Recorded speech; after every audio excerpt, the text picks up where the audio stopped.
So what's always fascinating to me is that you have bathroom hygiene, right? Which I get. Like if you take a shit, wash your hands. Of course. Obviously, you're wiping your asshole. I get that. But let's talk about pissing for a second. Let's talk about. Now, ladies, I feel like it's a little bit different because they're getting all up in there. Right, they're getting up in their goods. But for men, if you are a hygienic male, talk to me, boys. That should be the cleanest part of your body. It 100% is. I have said this for years that if... Like, I don't know where my hands have been. Yeah, my hands are the dirtiest part. I'm touching all sorts of weird shit. If anything, I should wash my hands before I take a piss. You want to know something funny? Yeah. The grandmaster, my karate system would say that. He would walk into the bathroom, and if he saw you walk to the toilet first, he would go, "You're doing it backwards." Yeah. And I'm like, you're 100% doing it backwards. why am I touching my dick with my dirty hands? Yeah. That's why I don't touch my dick. Yeah.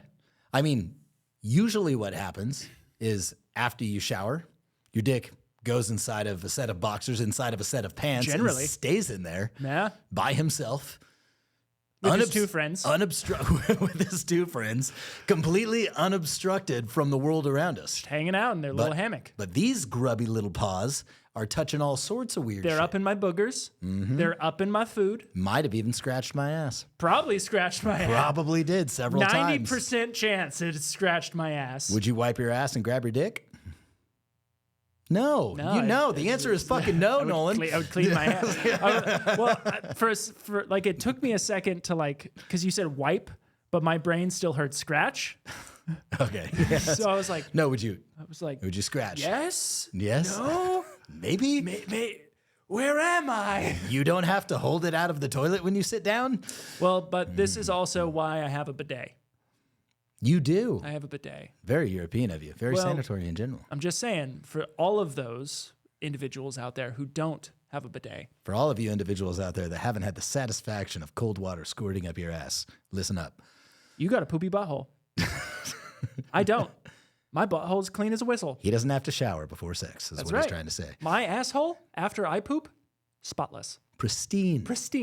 Even. You know the joke, you need 3 wipes to figure out you only need 2? I love that. I love it's a quote, really. Yeah. It's a quote.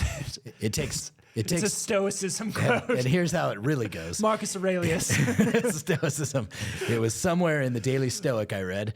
It takes 2 wipes to realize you need 3, but only 3 wipes to realize you only needed 2. It's so good. Because I thought about that and I was like, that is fact. It is fact. It is fact. Yeah. It's not fiction. Yeah, if you're doing it right. Yeah. If you're doing it right. Of course. Yeah, if you got a blank slate on the 3rd wipe. Right. Right. Then you realize I just needed 2. I could have stopped there. But you see, I don't even need 1 to realize that I didn't need that 1. Because my asshole's clean. Because you just have a fire hydrant underneath your ass.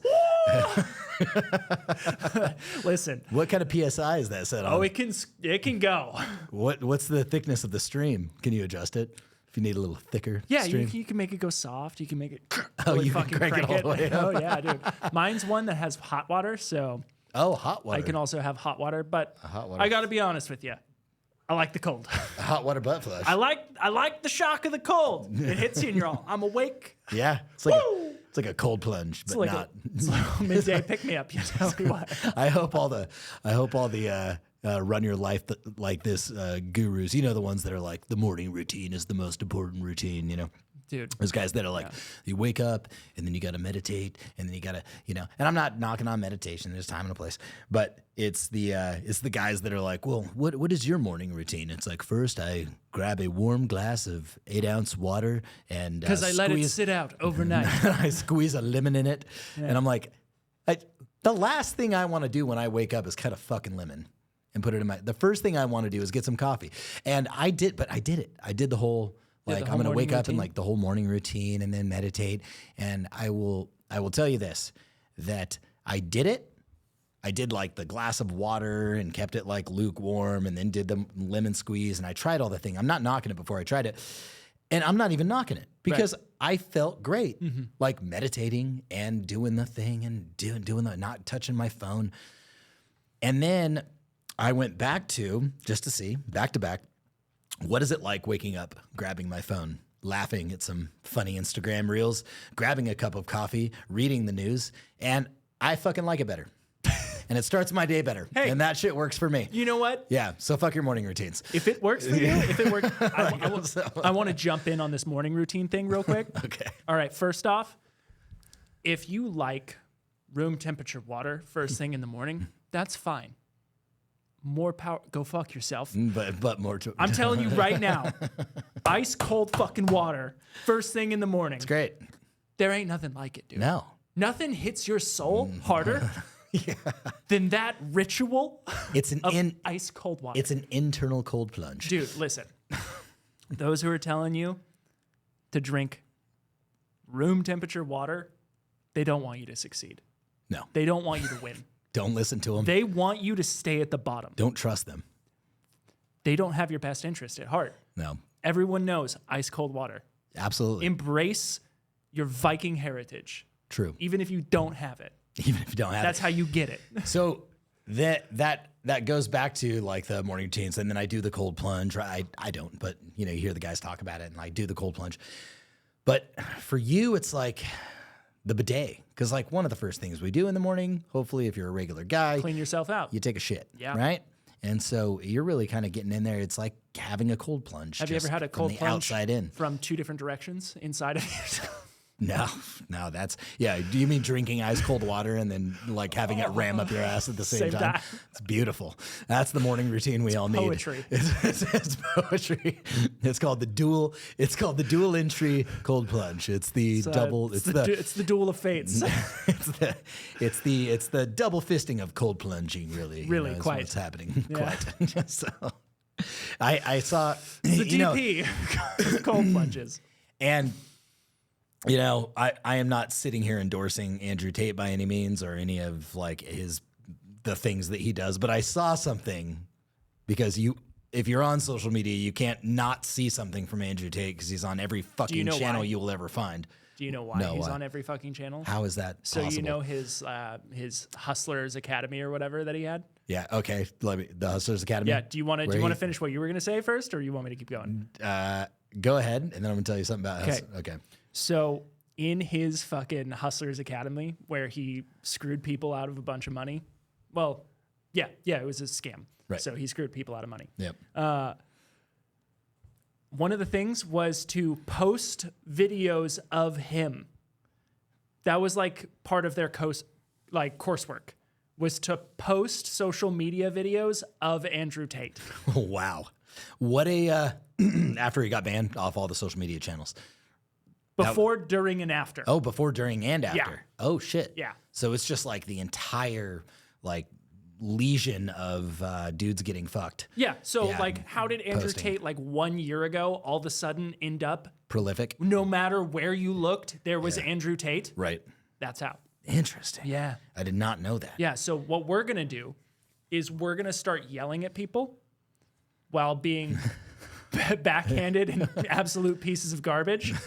We're going to get them to pay us. Nice. And then we're going to tell them the way that they succeed is by spreading our content. Right. So I would assume it went something like this while he was in this course. It would say he would sit down, because I've seen clips of this and like, the Hustlers Academy and stuff, and he'd like drop little sound bites and stuff. And for the most part, it's like, so listen, you're a man and she's a fucking woman. And there's a reason why you're stronger. There's a reason why we do things better. And I respect women. And I can't help but to want to make jokes the whole time. and there's no fucking excuses. It's not about what fucking happened to you before. It's about doing the right fucking thing. It's about getting out there and just fucking winning and winning some more. And we're in the Matrix. And give me $1,000 a month. Oh, and post my Instagram pics. That's pretty much how it went. Yeah. I'm pretty sure that was verbatim. I'm pretty sure you turned into Andrew Tate just now. I think I did. You are That's good. Jacob Tate. Jacob Tate. Jacob Tate. Fuck.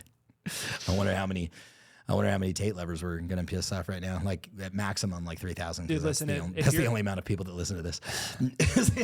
I'm really trying to adapt more of a like you like what you like, and I really don't give a shit. Yeah. And to be fair, that still goes for this. Like, I don't give a shit if you like Andrew Tate. Yeah. But if you like Andrew Tate, you're a fucking moron. Dude, I will say that there are things, if I'm just being practical and pragmatic, there are things. Is right twice a day. A broken clock is right twice a day. Indeed. He has said some things where I'm like, yeah, not incredibly profound, but I'm like, fucking yeah. That's about right. Yeah. There's been lots of shit that's came out of that guy's mouth actually that has been bullshit, and lots of shit that I've heard that I was like, that is exactly how I fucking feel. No, I agree. So, there's been times when he's like, hey, you're a man, don't be a fucking pussy, man up and get the fucking job done. And I'm like, yes, I agree. Yeah, but I'm not going to pay $1,000 a month for you to listen to you say that in just like 6 different ways. Yeah. And then there's times when he's like, hey, listen, if you're with a woman and you two are together, she's your woman, you're her man. He's like, maybe she shouldn't be going out to the club. And I'm like, wow, that makes sense. Yep. That's easy to understand. But then he's also like, your woman is your property, and if you come home and dinner isn't made, and it's just like, it gets there too. Yeah. And I'm just like, I don't know if she's your property, dog. I think you're starting to get into some weird religious territory here that I don't know if we like.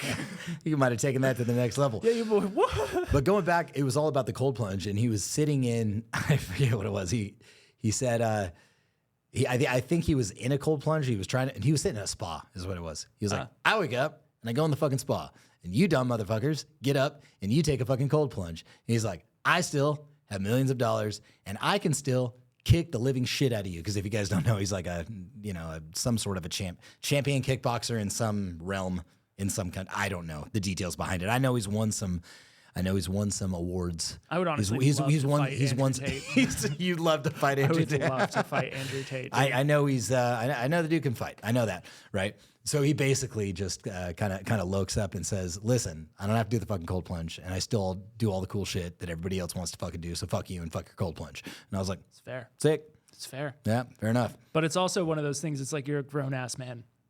Yeah. And also, why are you worried about what another grown ass man is doing on the internet? I'll tell you this much. Tell me. I was going to say, I'll never post content about not doing cold plunges, but I'm literally doing that right now. Yeah. Yeah. Yeah. You hypocritical piece of shit. I'll never make content about not liking cold plunges. No, I don't know. Truth be told, have you ever done a cold plunge?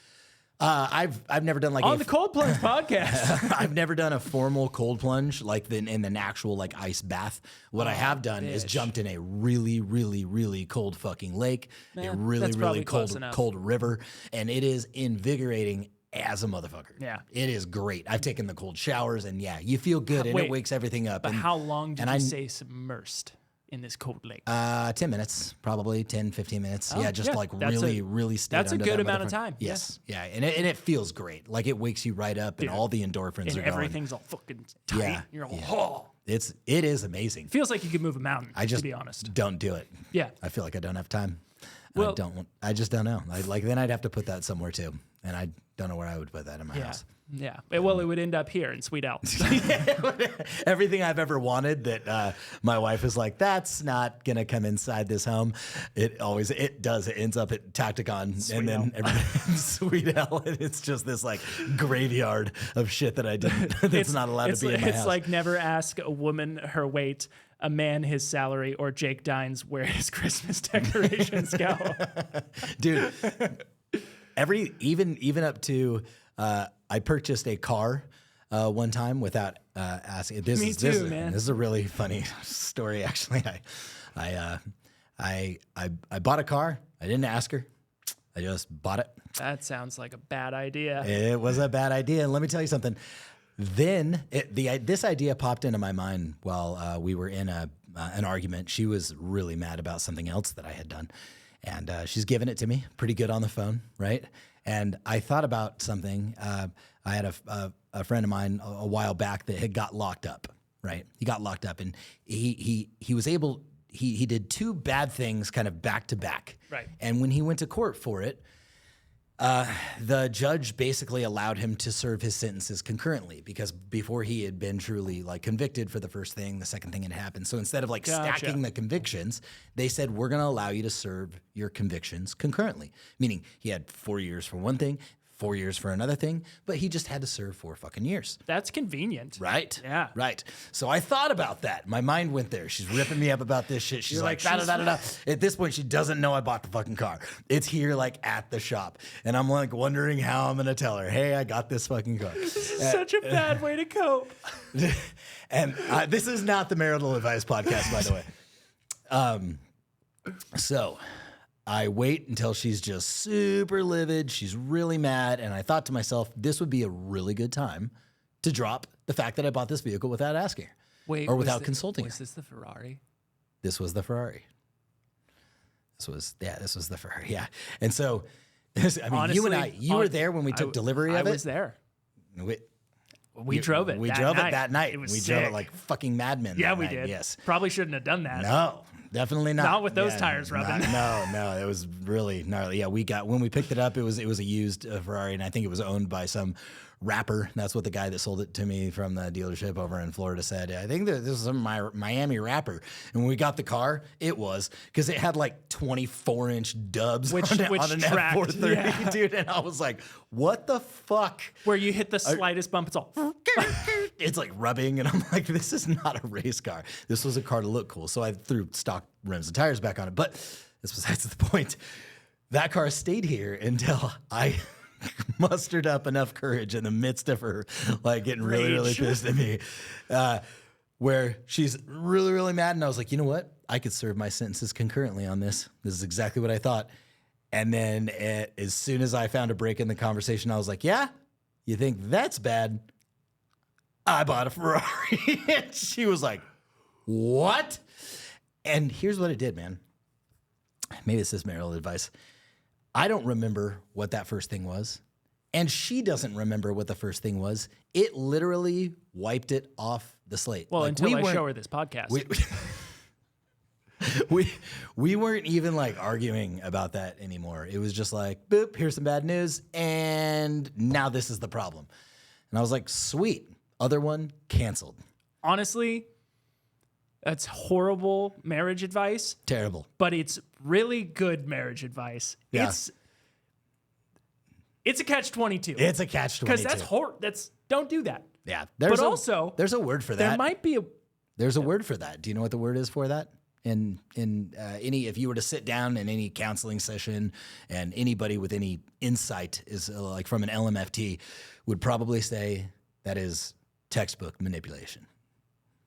Would you say it was manipulation? Listen, every relationship exists with some level of manipulation. Dude. Yeah. I just saw this meme. It was so good. It was two people, and it said unhealthy relationship. And the dude was like, hey, listen, I'm sorry. Can we just forget about it? And I love you. Let's move on. And the chick is like, you're right. Let's just forget about it. I love you.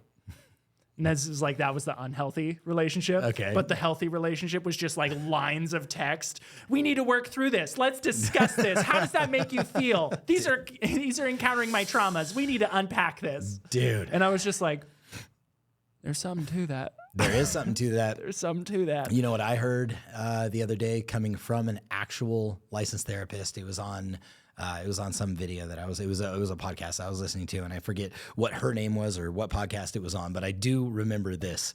I remember her talking about how she was a licensed therapist, a licensed professional, and she said so much of our angst while we are in therapy is derived from the fact that we are wallowing in it. We are bringing it up and we are talking about it. And while that is healthy, in a small amount to say, hey, I'm not going to suppress that. We're going to talk about this. We're going to address it. And then you're going to move the fuck on. People will go to therapy or will go to addiction programs and do things that you sit in your shit and just wallow in your shit. Yeah, and you're talk simmering in about the hot pot. And she's like, my process of therapy is to get the person in and the fuck out as soon as I possibly can. Because But that goes against it violates all principles of a therapist because they want you to keep coming back. They want there to be a consistent stream of revenue. It is in effect a business, right? Right. So she's like, but that is not good therapy. The therapy sessions that I try to do is like, let's figure out a beginning, a middle, and an end, and let's put that shit away where it belongs, which is behind you in the past where it is. Right. Where it is. Right. Because the more you come in and the more you talk about it and the more we unpack those feelings again, and she's like, people will do that for fucking years over trauma or years over an addiction. And it just got me thinking like, I don't know, like it got me thinking about like when I was going to like the VA for PTSD treatment and stuff. And I'm like, yeah, that's exactly what happened. I kind of cut it on my own where I just kept going and kept going and kept going. I'm like, fuck, I keep feeling worse and I keep feeling worse and I keep feeling worse. And there's nothing wrong with going and getting help. About it. Yeah. And then I eventually was just like, nope, no more. Like, I will not do that anymore. I will not talk about that shit anymore. I will not do this anymore. And then my life got fucking better. Imagine that. Yeah. But I think the most important thing is that I probably was going for like 2 years too long. And I probably could have got in there for 2 months and been like, had the same results that I had after 2 years. Yeah. To be completely honest with you, because I felt no better after a couple of months than I did after a couple of years. And in fact, it just kept getting fucking worse. And I'm like, why am I getting worse? I just kept fucking talking about it. And I kept open. And I was like, and sometimes I would go in just because it was a weekly appointment. And I would say, okay, so, we're going to talk about the things. And then I felt myself going, I'm kind of indifferent right now. Yeah. But then I would, I came in there feeling good and then we'd talk about the things and then I'd leave feeling like shit. Dude. And then I kept feeling like shit. Yeah. Because you're sitting wellowing in it. Yeah. You're just there. Like, and again, I'm not a therapist and to each his own out there, but man, that was my experience. Honestly though, it's what Carly and I talk about a lot, which is extremism is ruining the world.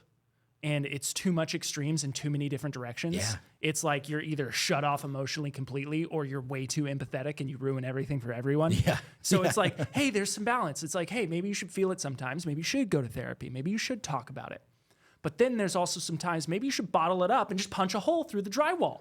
Like, don't actually punch a hole through the drywall. Go buy some drywall, punch a hole in that. Yeah, or get a punching bag. Yeah, that's the way to handle it sometimes. Like, it really is. Like, there's times to bottle it up, push it away and just go, hey, I'm okay and I will be okay. Right. And then there are times to go, I'm going to fucking sit with this and I'm going to feel it for a minute. Yeah. Like, and the time to sit with it and feel it is like not at 8 o'clock in the morning when you walk into work. No.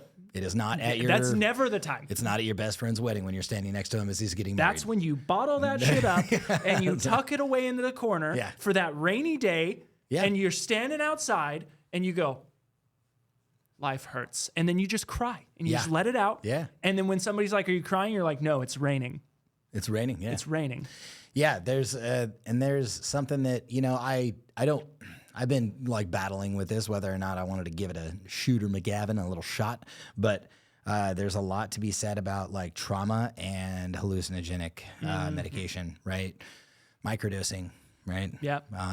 But here's the problem with somebody like me is that people are like, you should just microdose some, mushrooms. I just don't micro anything. I don't micro. My life is very macro. I'm very impulsive. I'm very all the way. I either drink all the whiskey or I drink no whiskey. I don't drink some whiskey. I don't do a little bit fucking ever. I never have. I don't do a little bit of business. I do all the fucking business. I'm either completely neglecting my fucking family or I'm completely neglecting my business. I've never really learned moderation. It doesn't hold a place in my life. And it's been very difficult, but it's also been rewarding because I was able to find like the woman of my dreams and have this a really amazing relationship while neglecting everything else because that is what I wanted to nurture. But then the second I got the business, I was like, and it caused so many problems because I was like, I'm going to do all of this all the time. You just got to look at it like a mission in a video game, dude. Yeah. You just got to be like, all right, 8 hours of business. That's my mission. Yeah. Right? Yep. And there's work-life rhythm for me. There is not work-life balance for me, right? And balance means you got this triple beam scale. I got a little bit of this and a little bit of that, and those things are balancing each other very nicely.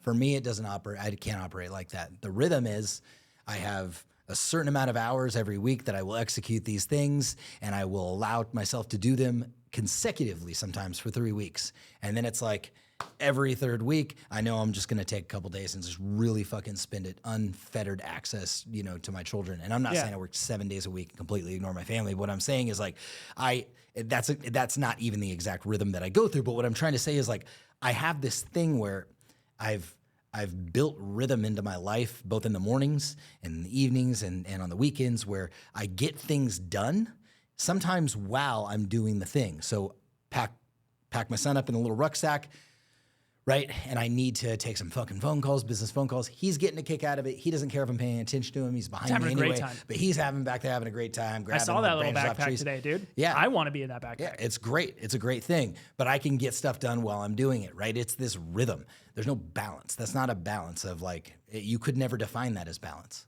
Is I'm going to take work calls and I'm going to walk with my son. It is just a way that I've worked it rhythmically into my life. Yeah, I don't know where I was going with that, but no, yeah. Like but microdosing. That's where we're at. Microdosing. Because we were talking about micro and macro. Yeah, I fucking macro everything, dude. Yeah. So it's just dangerous for me because I'm like, micro, it sounds great, rolling off the tongue. I don't think you should micro. I think you need one nasty trip. I think you need like 1 or 2 nasty trips to just like hurt yourself. Yeah. You're like, Jesus, I'm good for a year. Yeah. Yeah. I've never heard of anybody like getting addicted to mushrooms anyway. No, so, yeah. I don't think, well. Maybe. Listen, human beings are losers and they can get addicted to anything, okay? Yeah. Real quick. But like microdosing, it's cool. I've done it here and there. But I think you just need to ride the wave, brother. Yeah. Maybe I do need you need to open all those scary doors with the cobwebs. Scary doors with the cobwebs. Yeah. I heard Joe Rogan talk about it one time where he was talking about DMT, and DMT also very similar to the thing. And I've never been there. I've never been on the DMT trip, but he was talking about how like amazing it was, and what he was saying about it was, he said, DMT, I can. It's like hitting Control-Alt-Delete in your fucking brain. Yeah. And then when you come back around, when you sober up and you come out of the experience after you've done what you needed to do with the DMT, he said, there's just this empty desktop. Imagine that on your browser, like on your computer screen. There's an empty desktop, and right there on your desktop is a file, and it says old shit. And you have the choice to unpack it, to open that, or just to move on with your fucking life and understand that that's where you put it. Yeah. Right? And I don't know if is that accurate? That's accurate. Okay. Very accurate. All right. Dude, I mean, I've experienced that with mushroom trips before, where it's like you come out of this fucking hallucinogenic induced trip and your fucking ego dies, your life fades away from what it was. And then when you get out of it, you're just like, wow, I understand what the ego is, and pride means nothing. Yeah. And then a week later, and you're driving, you go, fuck you! It just happens, Yeah. That's why I stopped. I mean, like I had this old barber that I was going to, and he would, he dropped some, he was like supposedly microdosing, and he would talk about it, and he would, talk it up and say as he's how licking it your affected ear, him. he's like, yeah, microdosing's great, dude. Well, here's the thing. So I'm getting my hair cut, and we're talking shit back and forth, right? Talking shit back and forth. He wasn't even the one cutting my hair. He was busy. Somebody else was cutting my hair, and I can see him. I'm looking at him from across the way, and we're giving it to each other. I'm making fucking Marine jokes. He's making Army jokes, and out of nowhere, he goes, yeah, how about that pretty little wife you got, man? How about I fuck her? And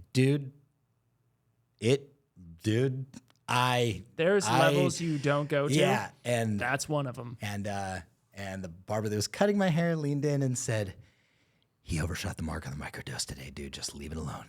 And I was like, all right, dude. And I paid, and I got the fuck out of there before I did something stupid.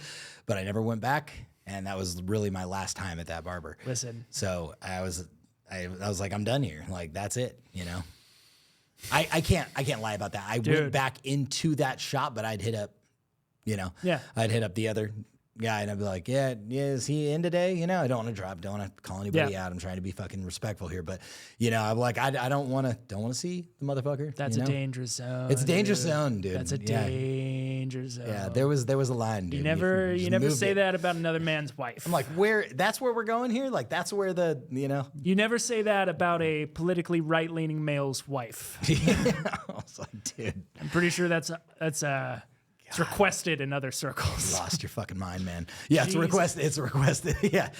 Maybe in the other political lines. If you work for the ATF, I'm pretty sure that's a requirement. That's a requirement. Yeah, it's a requirement. Cuck, I think they call it. That is absolutely cuckery. It's like when you go to a hotel room, it's like, why is that chair always in the corner facing the bed? Is this for ATF agents or? Dude, you know, it brings up. We went in.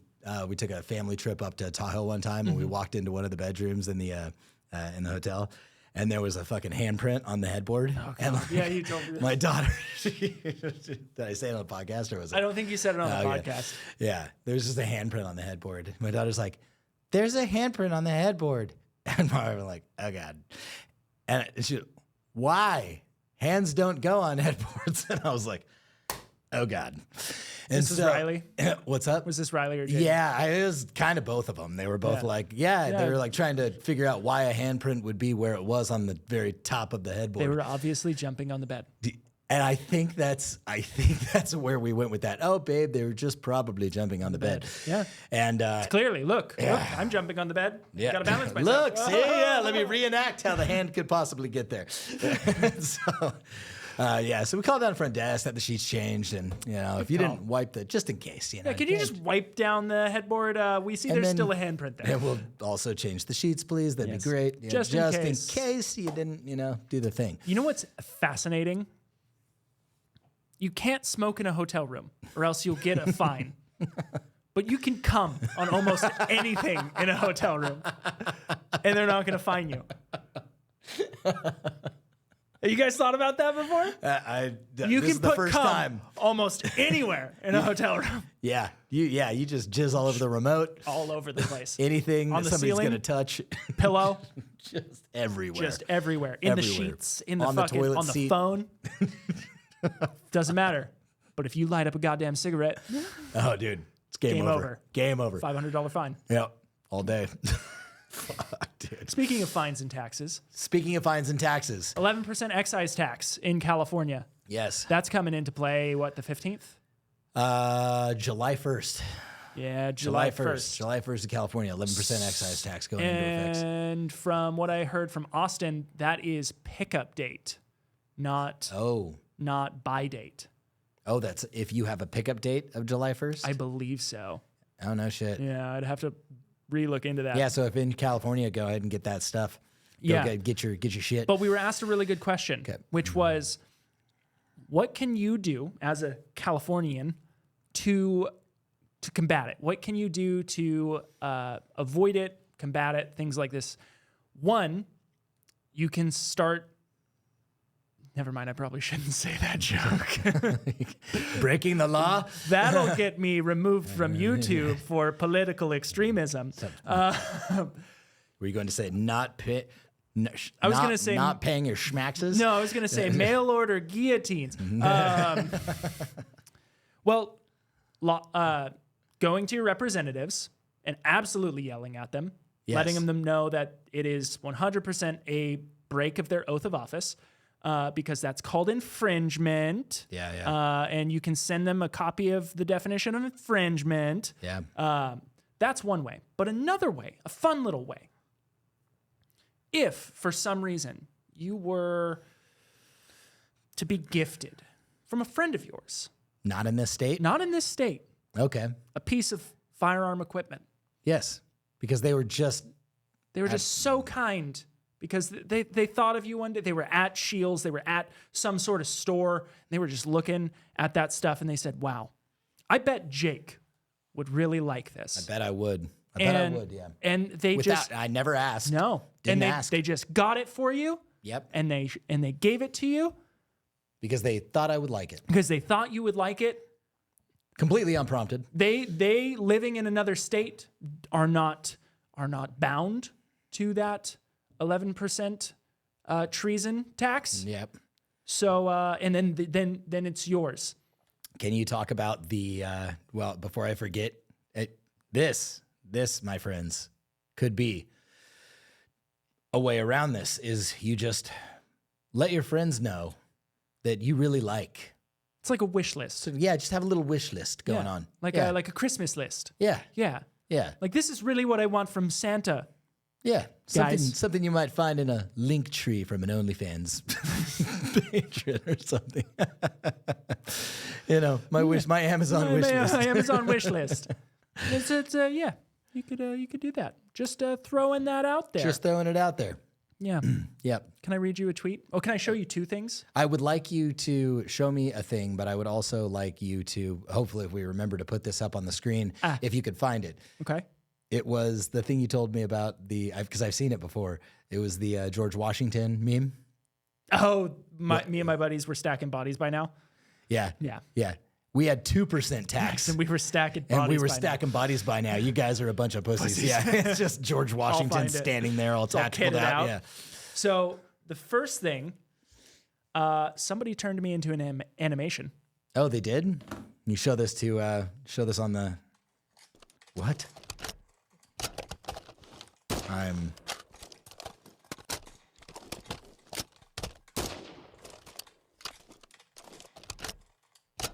That's my reload. No fucking way. Yeah. They animated it? They animated it. That is fucking incredible. Here, he's got his YouTube video link. That's fucking sick. And then they animated it. Yeah. That's fucking cool. You know what's hilarious? I want to point something out really Dude, funny about this. You need to get a contract with one of these video game companies. Dude, that's what people have been saying. Yeah. I've got great ideas, guys. Hit me up. So what's really funny about this to me is this animator who lives in what is this? Not California? He does not live in California. He's got some sort of flag here. I'll put it up on screen or something. Artists of Indonesia. So he lives in Indonesia. Oh, no shit. Yeah, where they're not very firearm affluent there. There's not a lot of guns going around in Indonesia. No. Don't know if you know that. Oh, yeah. This guy was able to discern that there was one round in the chamber. I flipped it, put a magazine in, flipped it back, and then hit the bolt release. But people on the internet who supposedly shoot guns couldn't figure it out. Why? Because they kept posting about why would you point a loaded firearm towards your body just to change the magazine? Because they're not realizing the entire time that the firearm had gone to bolt lock and everything was completely safe. Yes. So, but you're breaking the cardinal rule that at no point in time you should point a firearm at your own body or anybody else. I didn't. I flipped it and it pointed past me. That's actually a good point. So there's that. Also, here's something that's just really lost on today's and the previous generations. You have a goddamn gun. You should be competent with your fucking firearm and not complacent. People have been doing tricks with their weapons since the beginning of goddamn time. Oh, yeah. You ever taken a hammer and flipped it? All the time. No, hammers are only for hammering nails, obviously. You fucking jackass. But a hammer can't kill people. Sure about that? I've killed so many hookers with hammers. Well, now so many things. I wanted to share this little tweet with you since we were talking about taxes. Yeah. I just had this crazy imagination, right? I was thinking one day, I was like, imagine, if you will, a world where the government just like lied to you all the time about pretty much almost everything. And then they'll throw you in jail or kill you if you don't let them steal your money. Dude, what a crazy thought. What a crazy thought. What a crazy thought is that? How insane is that? Dude, that's a wild thought. Have you guys ever thought like that? You know what? I think if there were ever to be, and dare I say the word, insurrection, does it involve us taking over anything? Does it involve us climbing over any barriers and going into a place where we're not supposed to be? And I say that in quotes. which is just a public place. But, or does it involve us just not paying fucking taxes anymore? Listen, Just everything stops. Check this out. What would happen to the government? Do you think their ear would bend? Do you think they would listen if we all got together, even half of us, because we all know like half of us want this. Even if half of us got together, well, I mean, and said, socialists don't want to pay not taxes either. Charge sales tax. I will not pay my income taxes. I will not pay vehicle registration. I will not pay. Yeah, I wonder what would happen if we just all stopped doing that. Everybody, the whole system would come to a screeching halt, and then they would say, all right, what do you guys want? So I'll be like, sweet. Now that you're listening, I would like you to stop dipping into your Federal Reserve. I'd like you to stop dipping into money that doesn't fucking exist, from money that we didn't give you permission to take in the fucking first place, to do things with it that we're not giving you permission to do. Do you want to go fuck yourself all across the board? And if they were like, well, we're just going to pick up our guns, guess what? It's the United States. We say ditto. You want to know something that's like really like it's going to hit you in your fucking jimmies? It's going to hurt. It's going to hurt. Are you ready for it? So that crazy imagination thought that I had, somebody said, imagine that same world where millions of armed men live and do absolutely nothing about it. Dude, fuck. I read that and I just went, oh, that is the comment of the year right there. Like, oh my made God. me sink, dude. Yeah, Made me we don't sink a have little to. bit. You don't have to fight to go. You don't have to scrounge to go get it. Like you literally just have the tool. You could literally just stop. Like you don't. Yeah. And I You would have like the to tool, remind you. and I'm not saying you have the tool to go do a thing with. I'm saying No. you have the tool to protect yourself with if they choose to do something about it. Yeah. If you have taxation without representation, and the thing is like, why don't I? They're like, why don't you do it, Jake? Because this has to be.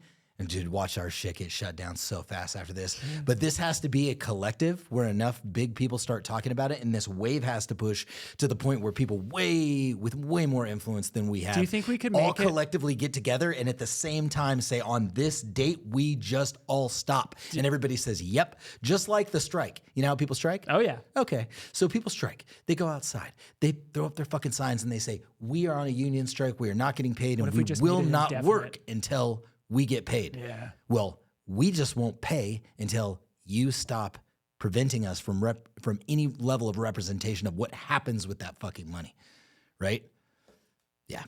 It's How like different this we were country would able be. to make National Steak and Blowjob Day a thing. I think we could make this a thing. National Don't That's- Pay Your Taxes Day. Well, National Everybody Stops Paying Their Taxes Forever Day.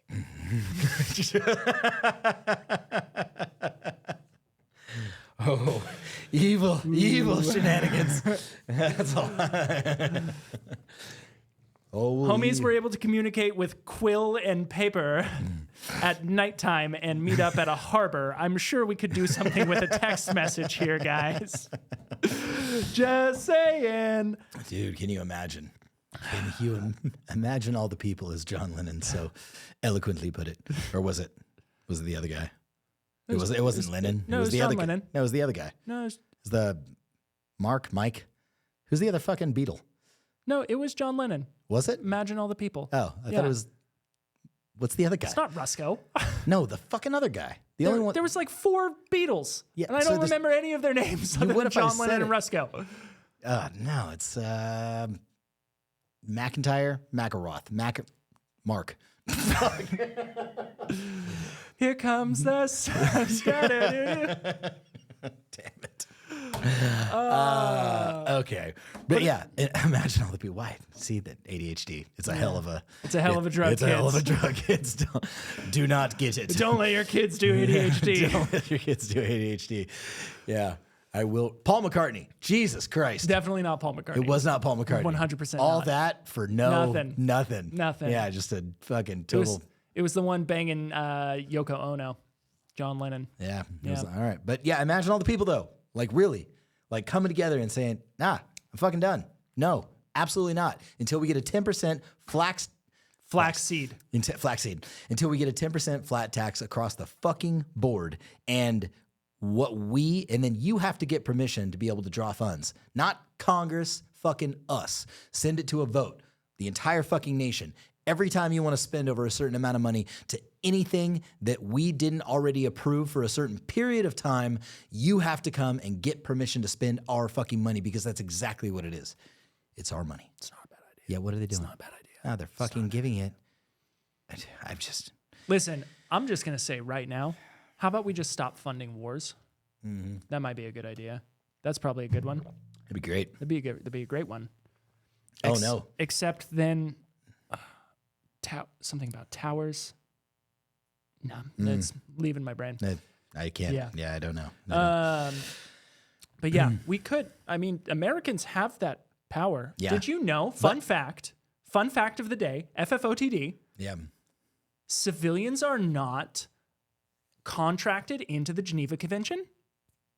No shit. Civilians are not bound by the Geneva Convention. Did you guys know that? Interesting. Yeah. Rules of engagement need not apply To civilians. Damn. How fun is that? That is fun. You could do some pretty crazy shit, not bound by the ROE. Just saying. Woo. Yeah. That's funny.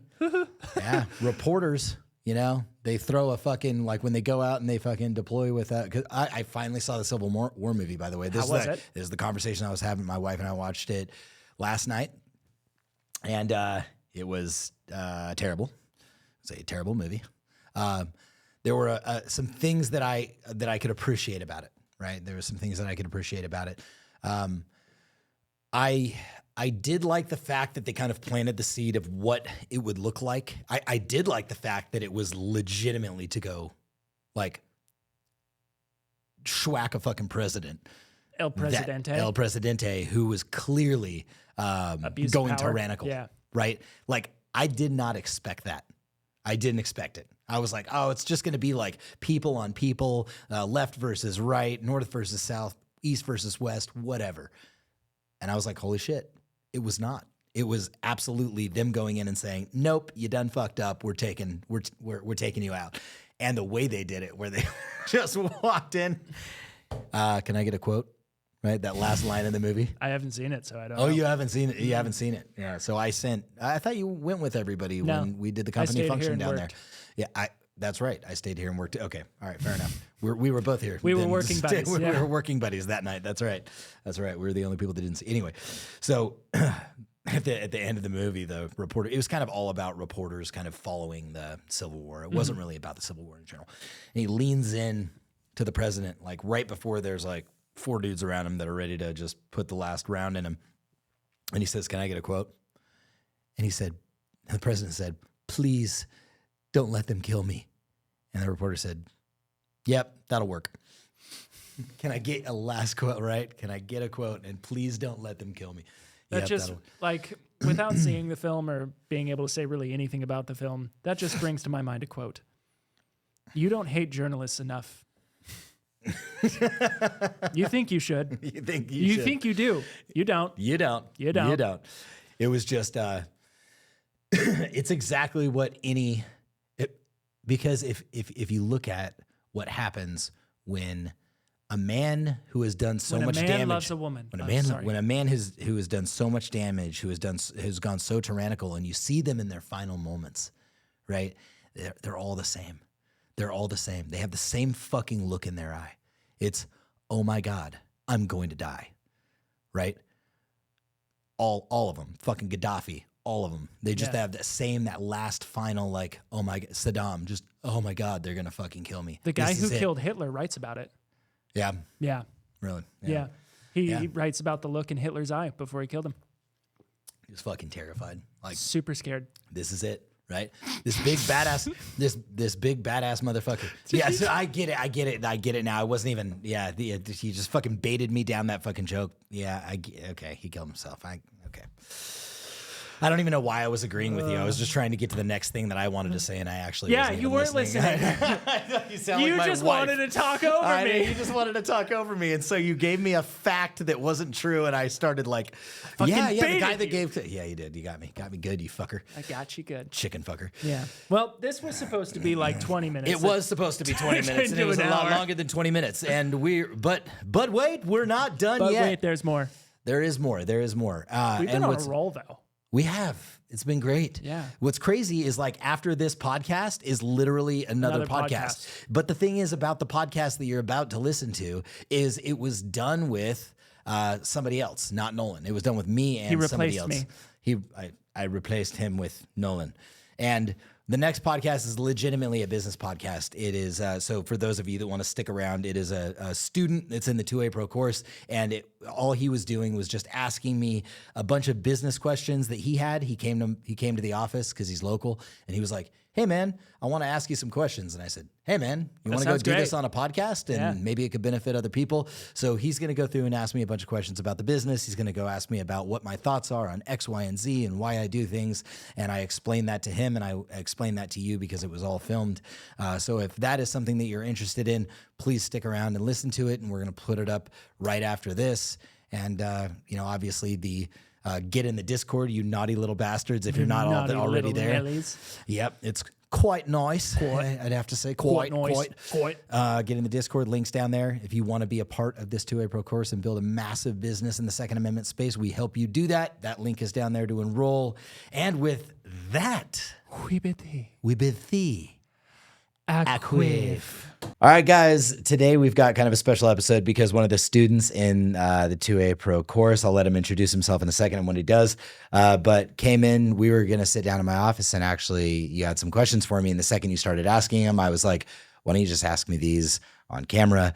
And it might help anybody else there who either has a business or is starting a business. And I know, just to preface you who logged in to maybe see something about the Second Amendment, something about guns, just know that I own a firearm-related company. He actually does not. All these same things apply. And if you came here for guns, I don't want to waste your time, but if you came here for business, stick around because I'm thinking it's going to be interesting. We haven't planned anything. This is going to be completely off the cuff. But go ahead and introduce yourself, who you are, what you do. Hello, everyone. My name is Matthew Vasquez. I'm a landscape designer here in Sacramento, California. My company is called Palmatum Landscape Design. Just started this company this year, and just watching the podcast over time, I realized you've been in business for a while. So my ideas were, how do you start from the beginning? Like, that's really what I want to start from, kind of focusing on that 1 to 5 year mark and just skills that are translatable, not just in the firearms industry, but throughout in the industry. Because eventually firearms is something I want to get into. But right now I know landscape design. So I figured let's stick with what I know. And then over the time, how can I translate that into that 2A community? Yep, absolutely. And so I will definitely go over that. If you guys are not in the 2A Pro course yet, feel free the link will be down in the description. We do have some seats left in there. It is 60% off right now. I will be checking that price up as soon as we get the students in that get in there, because I like to spend one-on-one time, kind of like we're doing right now. Yeah. If you're not in where I live, then I do it virtually, one-on-one with you guys. Anyway, you can sign up, link in the description of this. And how are you liking the course so far in general? So far, so good. Cool. Right on. I haven't gotten too far yet. Again, just working on my own business, kind of getting that going. That's right. But I wanted to get in with that because I know how many more translatable skills that can get from that podcast. Sorry, not from the course. From the course. Yeah, absolutely. Absolutely. So you were asking, where's the link between landscape design and the Second Amendment? Right. Really good question, right? What does landscape have to do with firearms? What does it have to do with the Second Amendment community? But it begs another question. What does coffee have to do with guns? What? Correct. Seemingly nothing until Black Rifle Coffee Company made it so. Fair to say, fair point. Right? So there is a way to tie these in together, and the effective way to do that is really finding your target market. People like to buy from people. People like to do business with people who share the same beliefs and values.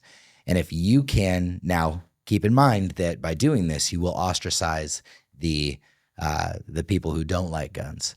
You will ostracize the people who are not Second Amendment proponents, because they'll be like, I don't like guns, I want to regulate them, and I don't think anybody should have them, right?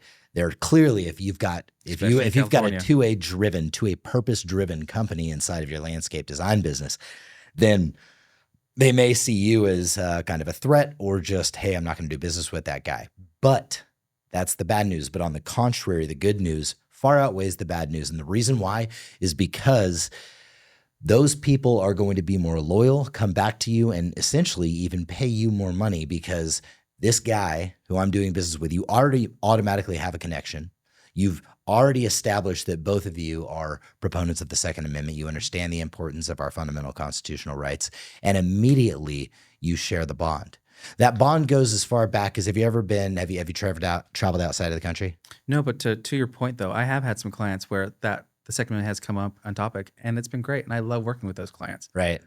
Because it builds a bond that you wouldn't have normally had. It's just like if you were in another country and you run across another American citizen. Yeah. Right. It doesn't, you would normally, like if you're just walking around the streets of Sacramento and you run into another American, you're never going to, nobody cares. So you're not gonna be like, hey, you're an American. But when you're out, right? when you're kind of out in the wild, right. And you're out in another country and you hear somebody speaking English, you're going to go, oh, hey, I know you. I know that accent. You could seemingly have no connection with them.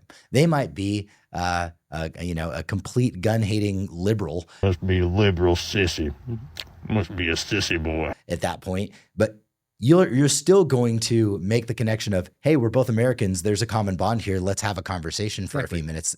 And that person, you may never have had a conversation with that person inside our homeland. Yeah, right? it takes you to go out of country. It just takes you out of country. So the reason why I tell that story is because if you are very keen on, hey, I have a Second Amendment purpose-driven landscape design, this could go as far as, you've got a lot of property. How would you like me to also kind of build out some sort of a range with a big backdrop, a big mound of dirt that I can make sure, how high do you want it? How long does it have to be? How long does the range need to be? And start really kind of putting together the technical blueprints of someone being able to shoot in their own backyard if they have the property to do so. It could go as far as that, but it could also go as small as, hey, anything that you, any monies that are distributed to the company for the job that I'm doing for you, I do donate a portion of that back into the FPC or the GOA, right? And then also just thinking strategically, like, how can I design, like, for young families for who may be Second Amendment supporters, but also they want that sense of security. They want to leave their children out and not have to rely on, the 2A for defense. But okay, we've developed a nice privacy screen. We've developed ways to have them go out and play and still enjoy their space without the external threat be on their mind. Right. Yeah. Because the second you are in tune with these guys that are like, hey, I enjoy my freedom, but I also enjoy my protection. I enjoy my security. You can kind of plan that design around that security. Correct. You can pretty much be guaranteed that if anybody is appreciative of the Second Amendment, these same people are also appreciative of home security and privacy. Yes. Usually that is the case, right? Those two go pretty hand in hand. So your design could really kind of flow right into that. Yeah. And you guys would also share that, privacy and security bond. Plus, I think it would be a really good idea that in every house that you went into, in every yard that you worked in, you put in pillboxes with turrets to allow fully automatic machine gun fire. Suppressive fire. Suppressive fire and vantage points from everywhere. Give them some tree houses they can snipe from. Yep. Exactly. The tree house that they snipe from. Yeah, that's absolutely right. It would be pretty hilarious if they just said, hey, we're going to be going on vacation for a week. Love to see it when we get back. And you just had, you've got like watchtowers and guard stations and pillboxes. Let's have some fun with it. You got the property. We can make anything happen. You got a landing strip in their backyard for a C-130. Or a helicopter pad. Yeah, or a helicopter pad. Yeah, I know. That would be hilarious. What other questions? I know you had an initial question that you had started off on when you and I were sitting in my office. What was that one? Well, there's one I think would be good for everyone to think about is in the beginning for business, kind of where do you start? What's the first year goal? Like, is it just trying to make money and stay afloat, or is it that in addition to something else? So you do a lot of things kind of at the same time if you really want to scale quickly. And the reason why you have to do that is, let's say you start the process of setting up your LLC and applying for your EIN and doing that stuff. And you say, okay, I'm just going to sit here and wait until that stuff gets approved before I move forward and do anything else.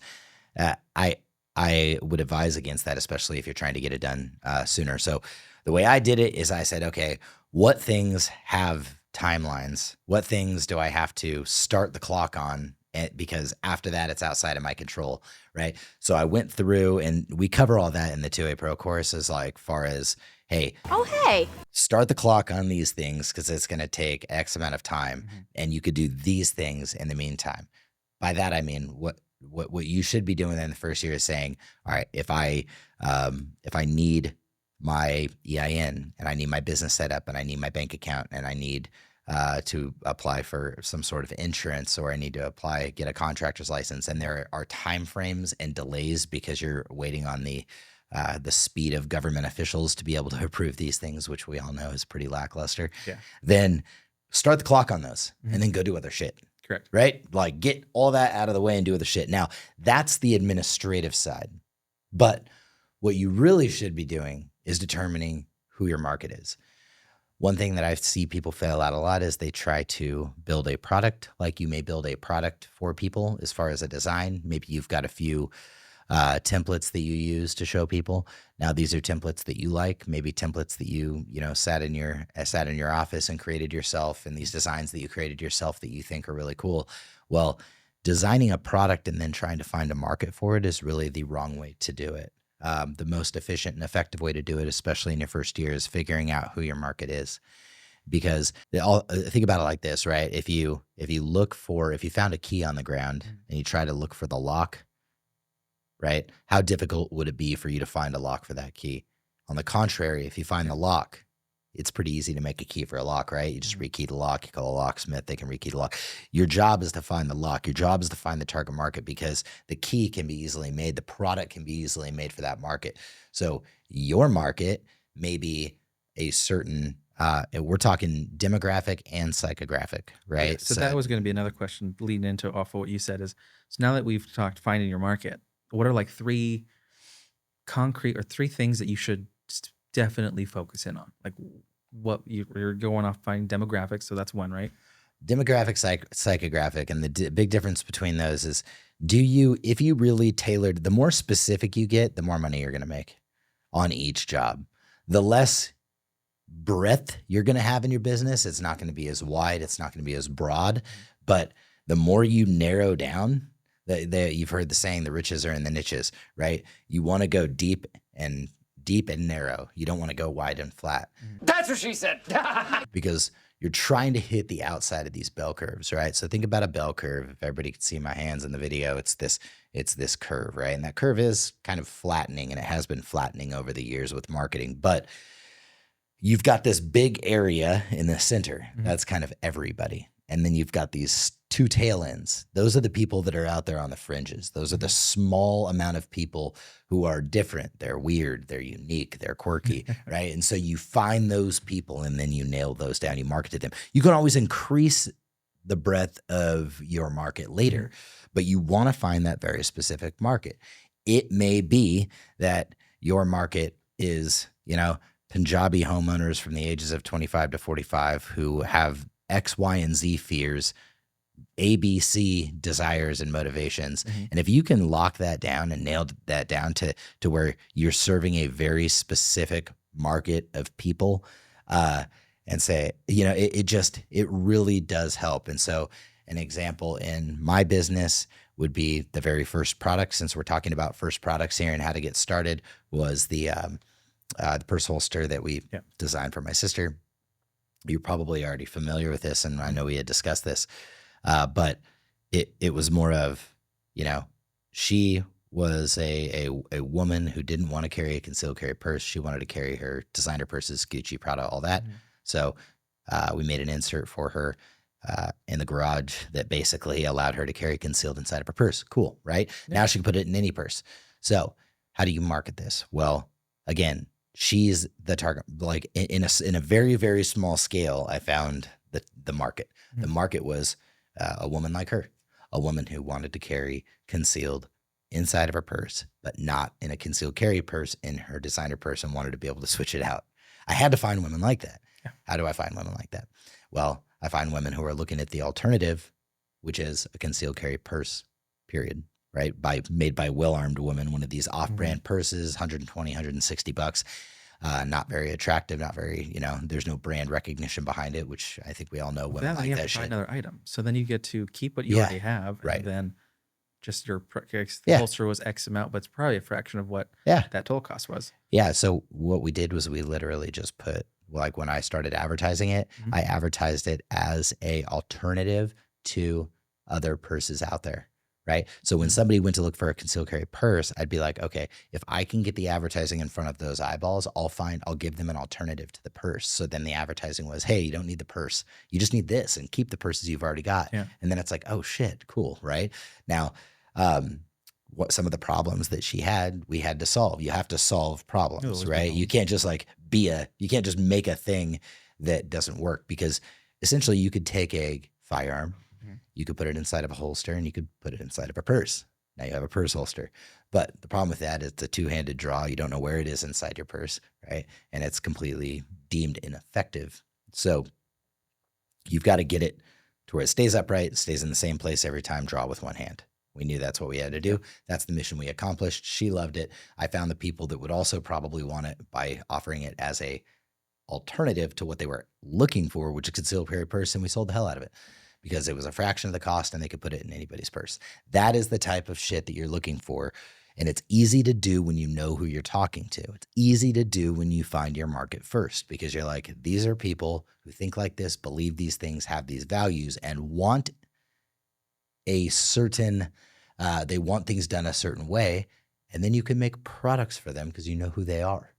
So then, again, another question that I'm curious about is, so that was successful. And how much success did you have for that in the first couple of months? And then where did that springboard you to the next item? I was really slow to start. I didn't have any direction. Again, like you would in the 2A Pro course, the constant shameless plugs. No, but it's so important to me. The reason why this community is so important to me is because I took a while. I didn't have a mentor. I didn't have anybody. I was reading books. I have a question about that. Nobody was like, I was reading books. My mentors were like on, YouTube and books that I was reading. It was just difficult for me to find anybody that had been there before. Nobody was really, nobody was doing it, especially not in the same industry. You could only kind of find other guys that were doing e-commerce.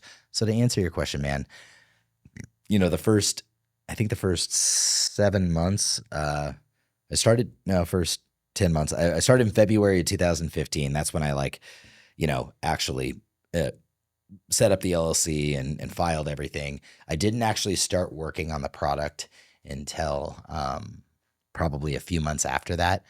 But I made my first sale that September of the same year. Okay, so it took a little bit of time to get there. It took a little bit of time. I mean, for me, it took about 6 months. If I knew what I know now and I could do it all over again, this is what we're trying to get people through right now, I could have made my first sale within the first couple of months. Yeah. It would have been a lot easier. I just didn't know what the hell I was doing. I had to figure it all out from the ground up. So to answer your question, first year was did about $15,000 in sales in that first year. But by the end of year 2, within 2 years of my first sale, I had hit over $1 million a year. Wow, that's a big jump from 15 to $1 million. Right. So that was within 2 years of the first sale, not 2 years of being in business. Yeah. Right. Because I was just kind of fucking around for like 8 months. Yeah, but still within that time period, that's pretty big. How did you manage that? Because that's, again, I'm not gonna obviously make $2 million with my landscape design, but in a sense, you're gonna grow. Don't say that you can't, man. Well, I guess that's fair too. Yeah. We'll talk about that in a second as far as scalability. So remind me of that. Okay. You can. There's a lot of ways to do it, and I'd be happy to walk you through that. So we were able to scale based on, and again, I also didn't hire the first employee or lease my first square foot of space outside of my own home for the first 2 years. After I broke $1 million, it was like, that's when I was like, all right, cool. I've kind of figured all this out on my own. Now what I'm going to do is hire somebody to do what I was doing so I can get back to making product. And then I need a warehouse to start putting this stuff. What prompted that first employee? Like, when did you hit that point? Like, I need help. It came at a point. I'm trying to think of the actual inflection point when it happened. You know what it kind of happened by. I would venture to say it borderline happened by, like kind of in passing. I know one of the first guys to work for me. Now there was a time that I was hiring like cash under the table. Probably shouldn't say this in public. cash under the table. Kids in my neighborhood. Like when I was making holsters in the garage and doing things in the garage, Then, like neighbors would come over and be like, hey, my kid needs a job. And I'd be like, that's cool, man. $15 an hour cash and he can come in here and help me package these things. And so the kid would just walk across the street and help me out, which, go lock me up, guys. It's just, you got to do it. You got to hustle. The first formal employee that was actually on any level of payroll was, I know my wife's brother was looking for a job, just wanted to help out. So he was helping me doing some shipping. So there was no critical point where I was like, I need one now. It just kind of happened organically where, and we're back. There was no point where I was like, I absolutely need somebody. I could feel my workload getting tighter and tighter and tighter. And I knew I needed to eventually hire somebody, but it came kind of organically, which leads me into my other belief about hiring. Wife's brother, he worked out great. It was a good relationship. It ended up not working out in the long run. Long story. It was my fault, not his. But that happened. And then I had another guy that I knew call me up and say, hey, I got a dude, he's looking for a job. He actually just got out of rehab, but he's a hustler. He really wants to, and that dude rode from like the light rail from whatever recovery house he was staying at to the light rail, and then drove his bike and then rode his bike all the way to the office. Just that's absolute. Yeah. Tons of initiative, absolutely crushed it. Did a really, really good job for me and ended up, I think he started at, God, what is he? I think he started at like $12 or $14 an hour, and by the time he ended up leaving to kind of move on to do other ventures, I think he was making, he was making a very generous salary. I'll say that, right? It was a good salary that was somewhere between. I'll give you a range. It was between $60,000 and $90,000 a year. So he had, in a very short order, by proving himself, scaled himself up, right? And that has been my hiring protocol ever since, because kind of sheerly by accident, I was like, man, when I start hiring people based on referral, based on who somebody knows, right? It actually ends up working out really, really cool, because what you're getting somebody else that's kind of putting their neck on the line to refer somebody. Oftentimes they've spent a lot of time with this individual. They trust them. They've worked with them. And I don't know if I would ever hire any other way. I would say that 90. Well, then it falls on them too, right? What's that? It falls on them as well. Like you hired this person from someone that referred him to you, and you're like, well, thanks. I can't trust your word again. That's right. And so I would say 95% of employees that we have here at Tacticon are hired based on referral. Most of them are. The vast majority. Our chief operating officer right now, when I was trying to keep money in my company, I went and started, I was serving tables. I was slinging steak. I worked at a steakhouse. Okay. That's where I met who would become my chief operating officer, Danny, right, who works here. Yep. Danny just worked as a server with me, and he was like, hey, I'm a photographer. And I was like, sweet, you want to take some product photography photos? He said, sure. So he came, snapped a few photos, and then you stick around the barbershop long enough, you're going to get a fucking haircut. You know what I mean? Yeah. And he eventually just ended up on payroll full time. But he went from product photography into, many different roles with the company. And he's been with the company 5 or 6 years, and he makes great, absolutely outstanding, an outstanding living now. But that trust was built on the fact that I could watch him operate in his natural habitat, right? I saw him at work with me as a server. And, you may have, I just think the world's changing. It's no longer like, I'm going to go on LinkedIn and try to find a chief operating officer. Fuck that. I don't know who that guy is. I don't know what he's about. I don't know if he's going to rob from me, steal from me, how much he's going to charge. But when you build your team up especially from an executive and a professional level, who is ingrained in the culture from the ground up, such as maybe with you, right? When you get somebody in there early and say, listen, there's a lot of opportunity here. I really plan on growing. I really plan on doing X, Y, or Z. They will stick around. Not only will they be loyal, but they'll really understand your culture for a long period of time. And I think gone are the days, short of you, having a company that does like $20 billion a year, maybe you do need a, professional in there helping you out. But short of that, I don't think there's anything wrong with having executive and high level people in your companies that actually start out from the ground level and just work their way up. It's worked out great for us. And So you're saying you don't need a degree? No. You heard it here first. Exactly. No, I don't think for a second you need a degree. I will say that, Danny actually has one. That is absolutely not why I hired him though.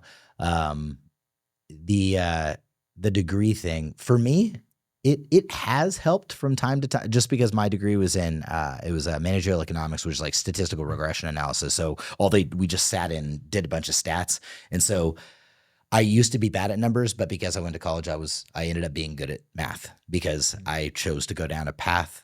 I was like, look, if I'm going to go to fucking college, I'm going to learn something that I'm actually not good at. Some people go to college and they reinforce the things that they are good at, right? Look, I'm already good at, engineering. I'm going to go to school for engineering. Well, that wasn't me. I was actually terrible. The last thing I needed to do was, take an English class. I can spell well, I can write well, I can do all those things. I needed skills in the maths and the sciences. And so that's the direction that I took. I was bad at it. When I left, I wasn't bad at it anymore. That sounds like investing in yourself for self-improvement, which makes perfect sense. Yeah. And the one thing I was just jotting down from kind of what I'm getting at is kind of focus on the character of the person, not just a credential. Because like you were saying, you saw how Danny worked. You saw his character, that brings. I'm telling you right now, I want to reiterate that. I'm saying that my, the education that I got is helpful. I could have done everything that I'm doing without it. There's no doubt in my mind. It's never been like, man, so glad I had that degree. I wouldn't have been able to do this without that degree. I think degrees from institutions, especially now, not back when it was getting there, back when I went to college back in 2007, 2011, but especially now, I think they're a waste of fucking time. If I'm being completely honest and I'm taking a stance on this, I would say if you're going to spend 4 years of your life and $250,000 on anything, learn, and you're an entrepreneur. I can't speak for any other professions, being a doctor or whatever, but if you're an entrepreneur and you want to start a business, dude, stay the fuck away from college. School is for fools. Look at me. You're talking about 4 years of your life, $250,000 in debt. Like, why would anybody do that? Why would anybody, if you plan on getting hired by another company, I don't know, I can't speak for people like that, but if you're planning on working for yourself, the self-education market out there right now is ripe, and you could learn things in a few months. I have learned more in private courses that I've taken just online, like these small courses, like the one that we offer, these small, but seriously, like the one. That's what intrigued me about this course is the translatable skills. Yeah, and it's inexpensive. You know what I mean? Yeah. Like the highest level at the way that it's priced right now, even the highest level of the course is $1,000. I mean, you're talking about like less than you're talking about 0.1% of what a standard education would cost. That's like a junior college couple courses. That's not bad. That's what I'm saying. Yeah. I gained so much from the junior college versus certain things at the university level. You're like, why am I here? I had a better education at junior college than I did at university. I could say the same for most classes. Yeah. Because the professors at the university level didn't give a shit about teaching the classes. They were there to do research. And so teaching was a burden. It was an obligation that they had to perform, but it was a burden for them. They were there to do research. They were there to be in the lab. They were there to make groundbreaking research papers and studies. And you could tell, like, they just didn't want to be there. They're like, all right, well, I got my class. I got to go do the thing. And then they would allow their teacher's aides, their TAs, which are grad students, to teach everything else in the subsequent remedial courses, right? So anyway, yeah. And then how we hire, just so you know. Yes, that's an important question. Yeah, there's another question about how we hire. So it's not only, hey, do you know somebody? Will you vouch for them? One good way to hire, if you don't want to go that route, is watch somebody in their natural habitat. Might start an avalanche. What? I've attempted to do this as well, and I have done this in the past. Kind of like Danny, where him and I worked together. I knew his work ethic. I saw him show up to work every day and on time. I watched the way he interacted with customers at the restaurant. I was like, he's a good dude all around. So if you go to Starbucks every day, for example, and there's a barista that's always there and they treat you the same way every day, which is good, and they seem to be actively employed and they are consistent. I mean, you can think about an you think about it like that as a working interview over the course of 6 months to a year, however long it takes for you to want to hire them, because eventually all you have to do is slide the business card over the counter and say, hey, have you ever thought about doing anything else? I've been watching you. Your interview's already over. You're hired if you want the job. Why don't you, can you carve out some time to talk to me for a few minutes? You know what I mean? Poaching is a great way to get new employees, because, especially because the data's all there. You know exactly how much they make. Starbucks standardizes it, right? If they're a manager, they make between X amount, Y amount per hour. And if they're not a manager, that they have to make X amount to Y amount per hour, especially at larger companies like that. You know exactly how much they make and exactly what it would take to pull them over to your organization. So yeah, I mean, that's a great way to go about it. And when we do hire, when you do bring somebody on, and this especially is so if you don't go the referral route, but you actually start hiring based on like Indeed or something, we do, it's all working interviews. That's the only way we do it. Because somebody can sit down for 15, 20 minutes, 30 minutes and tell you who they are and pretend to be a person, to pretend to be a thing, right? But when you get them actually integrated into your team and they start working with the people in your organization, that's how you will tell whether or not they're going to stand the test of time. Because if they can't cut it and they're not getting along in the first few days with the people around them, especially, I call that the honeymoon phase, where you're on your game, you're on time to work, you're working as hard as you can to prove your worth. If they're not doing that in the first 3 days, they're not going to do that in the second 3 months that they're at this is the time for them to shine, right? And so you could tell right away, man, like if you're not doing it now, you're not doing it later. So it's always at minimum 3 days working interview. You still pay them, you just pay them cash on the table. You get them in there, pay them cash, say, hey, why don't you just demonstrate your proficiencies? And very quickly you'll be able to see whether or not, if it is an admin job, how they navigate on a computer. Do they know how to type? Are they hunt and peck? You know what I mean? And I'd venture to say that, look, I can teach somebody how to type and I can teach somebody how to operate on a computer. I've had people who are completely computer illiterate that I hired, and then now they're literate, because you can teach literacy. What you can't teach are the fundamentals of, do you get along in the culture? Are you just an inherent asshole? Are you showing up to work on time? Are you showing up to work at all?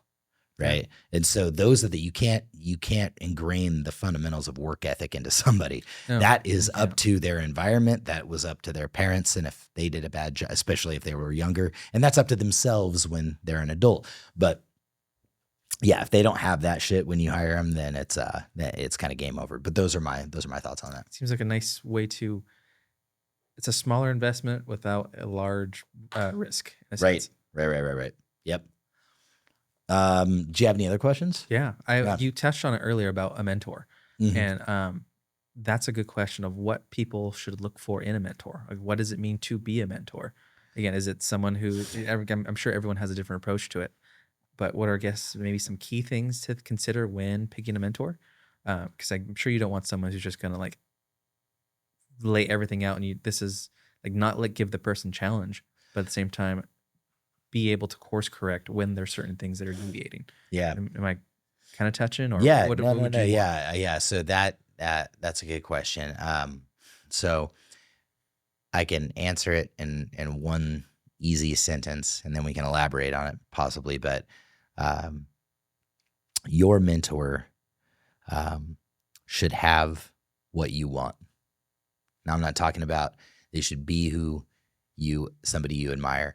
And I know it sounds very simple, but you have to want what they have, right? It can't be just based on accolades, right? There are a lot of men who have accomplished a lot of things, but if I don't want to be like that guy, if I don't appreciate what he does, if I don't align with his values, then why would I want what he has?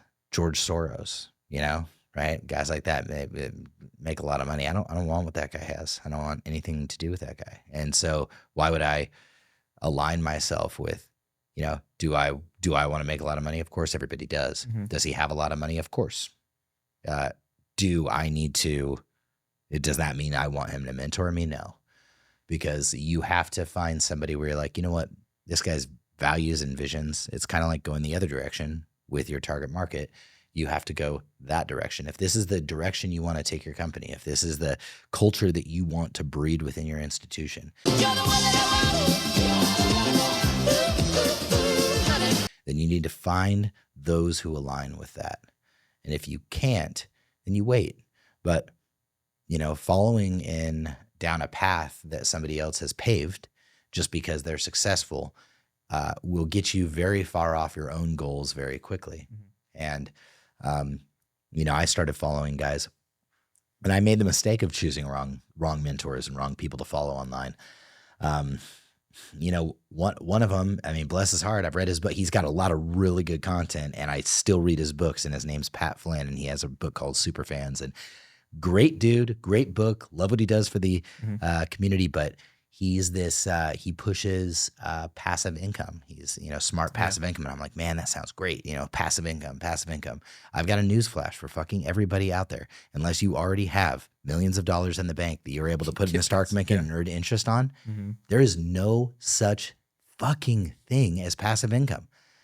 And so I realized that I'm kind of being lied to by this guy because I was seeing that he was contradicting himself even in his own podcast. He was like, everything that we're doing right now, it's getting crazy. I'm so busy. I can't respond to emails. I had 10,000 emails in my inbox. I ended up having to delete them just to catch up. I'm hiring all these people. I'm like, you're not doing the thing you're teaching. You're not passive. You're not passive. You're active in You're not passive. Yeah. You're not. There's nothing passive about what you're doing. And so there's no such thing as passive income. Imagination. Unless you have money to make money for you.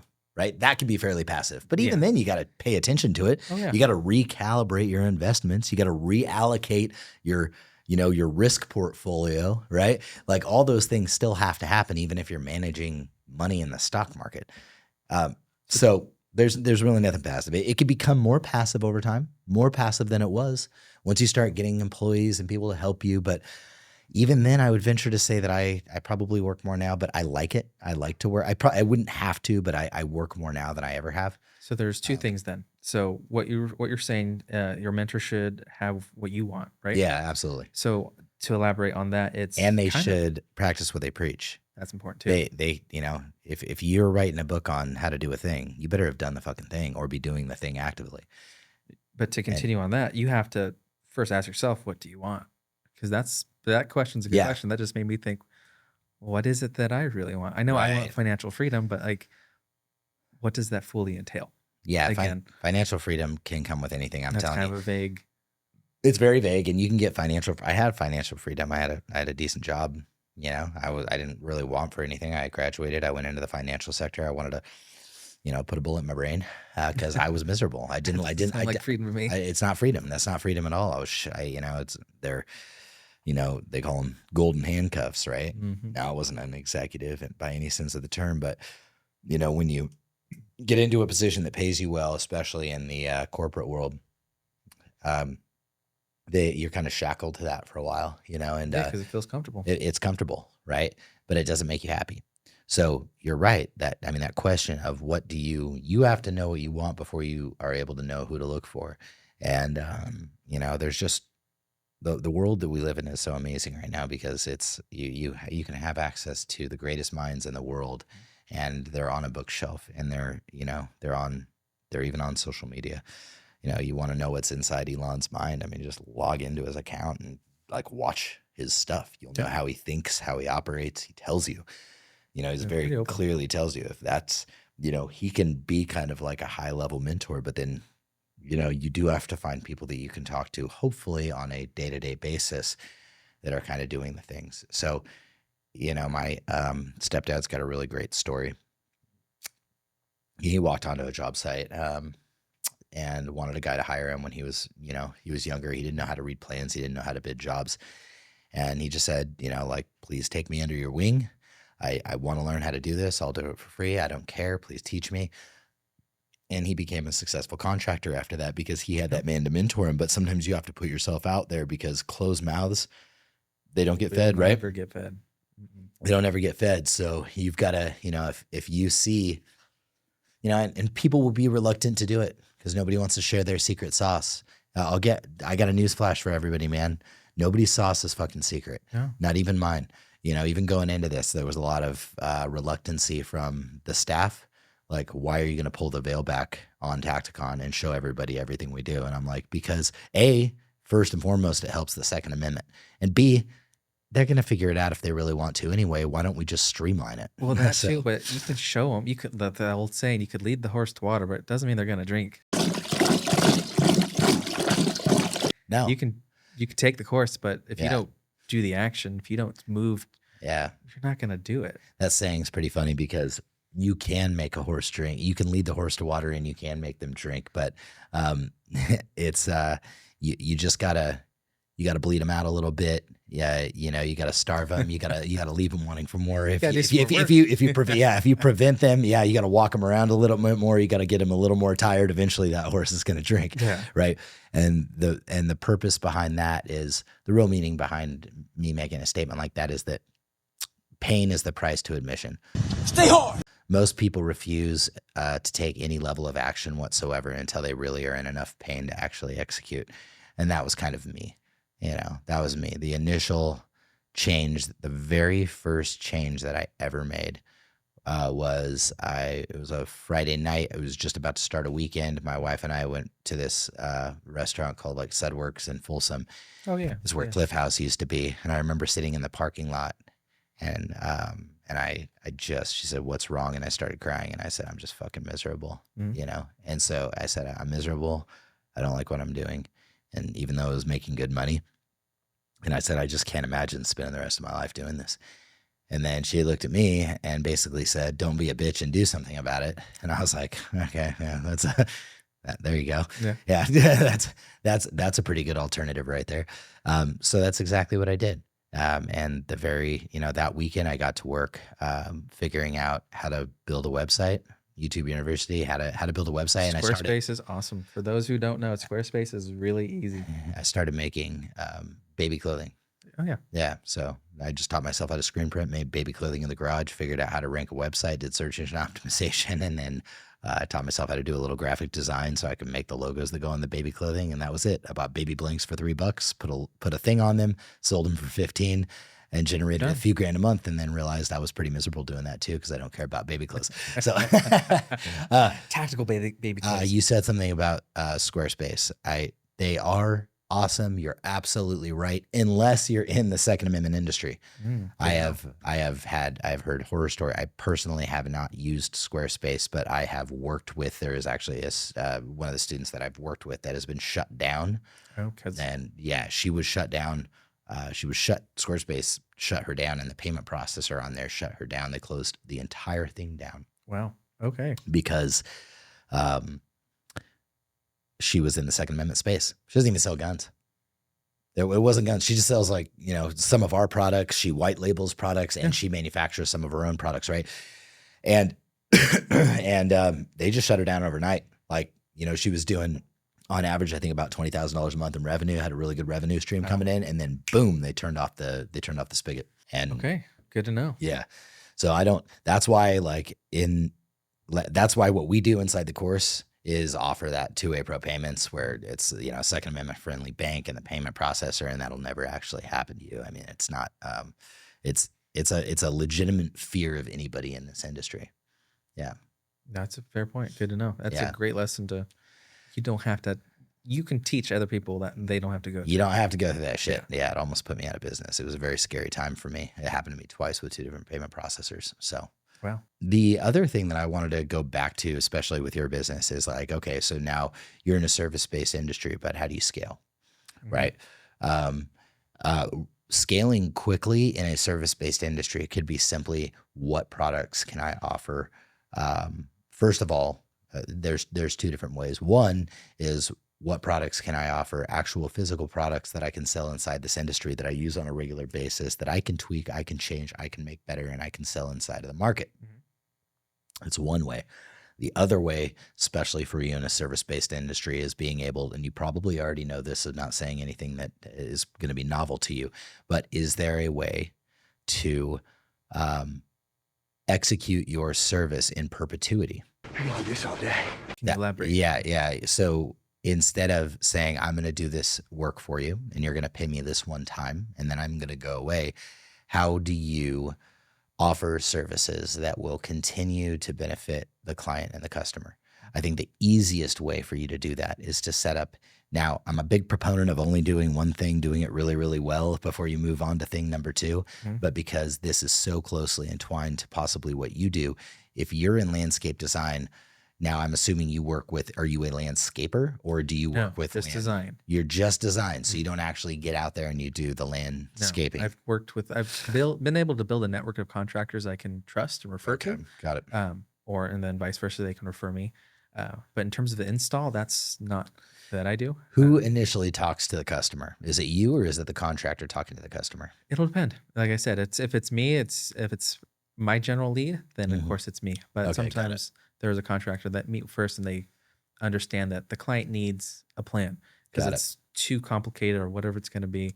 Because my plans are very specific of what needs to be done, square footage, call out, anything like that is done. So they would bring you into the fold after they've already made contact with the client.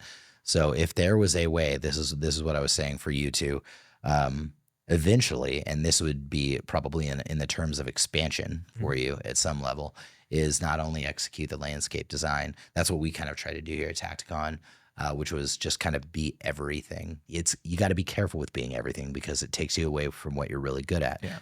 But offering services or contracting, going the other direction. For example, if you land the client and that is your customer and you need to find a contractor to actually do the work, you could take it one of two ways. You could have the landscape company own it, the landscape company that will actually perform the work and perform the services and have a very competent individual who runs that for you. And then where the monthly dues come in, when I say execute in perpetuity, I mean you offer the landscaping services in perpetuity. Let me show you how I did this with like even the 2A Pro course, right? So you get in, there's the courses.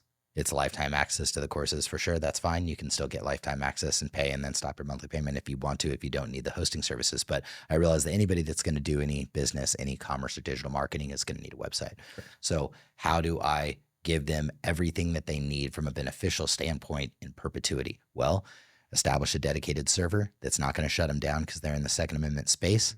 And then they could pay me to use the server. They're going to have to pay somebody. And that somebody might shut them down. GoDaddy, HostGator, like all these places are notorious for just being like, you know what, I don't like your shit. You're not going to be able to have that website anymore. So for us, it's like, how do we protect them from getting shut down? And is there some service behind that we can offer? There is. Now in perpetuity, it's the $19 to $30 a month to actually build the website for them, house it for them, run it for them, host it for them, maintain it for them, right?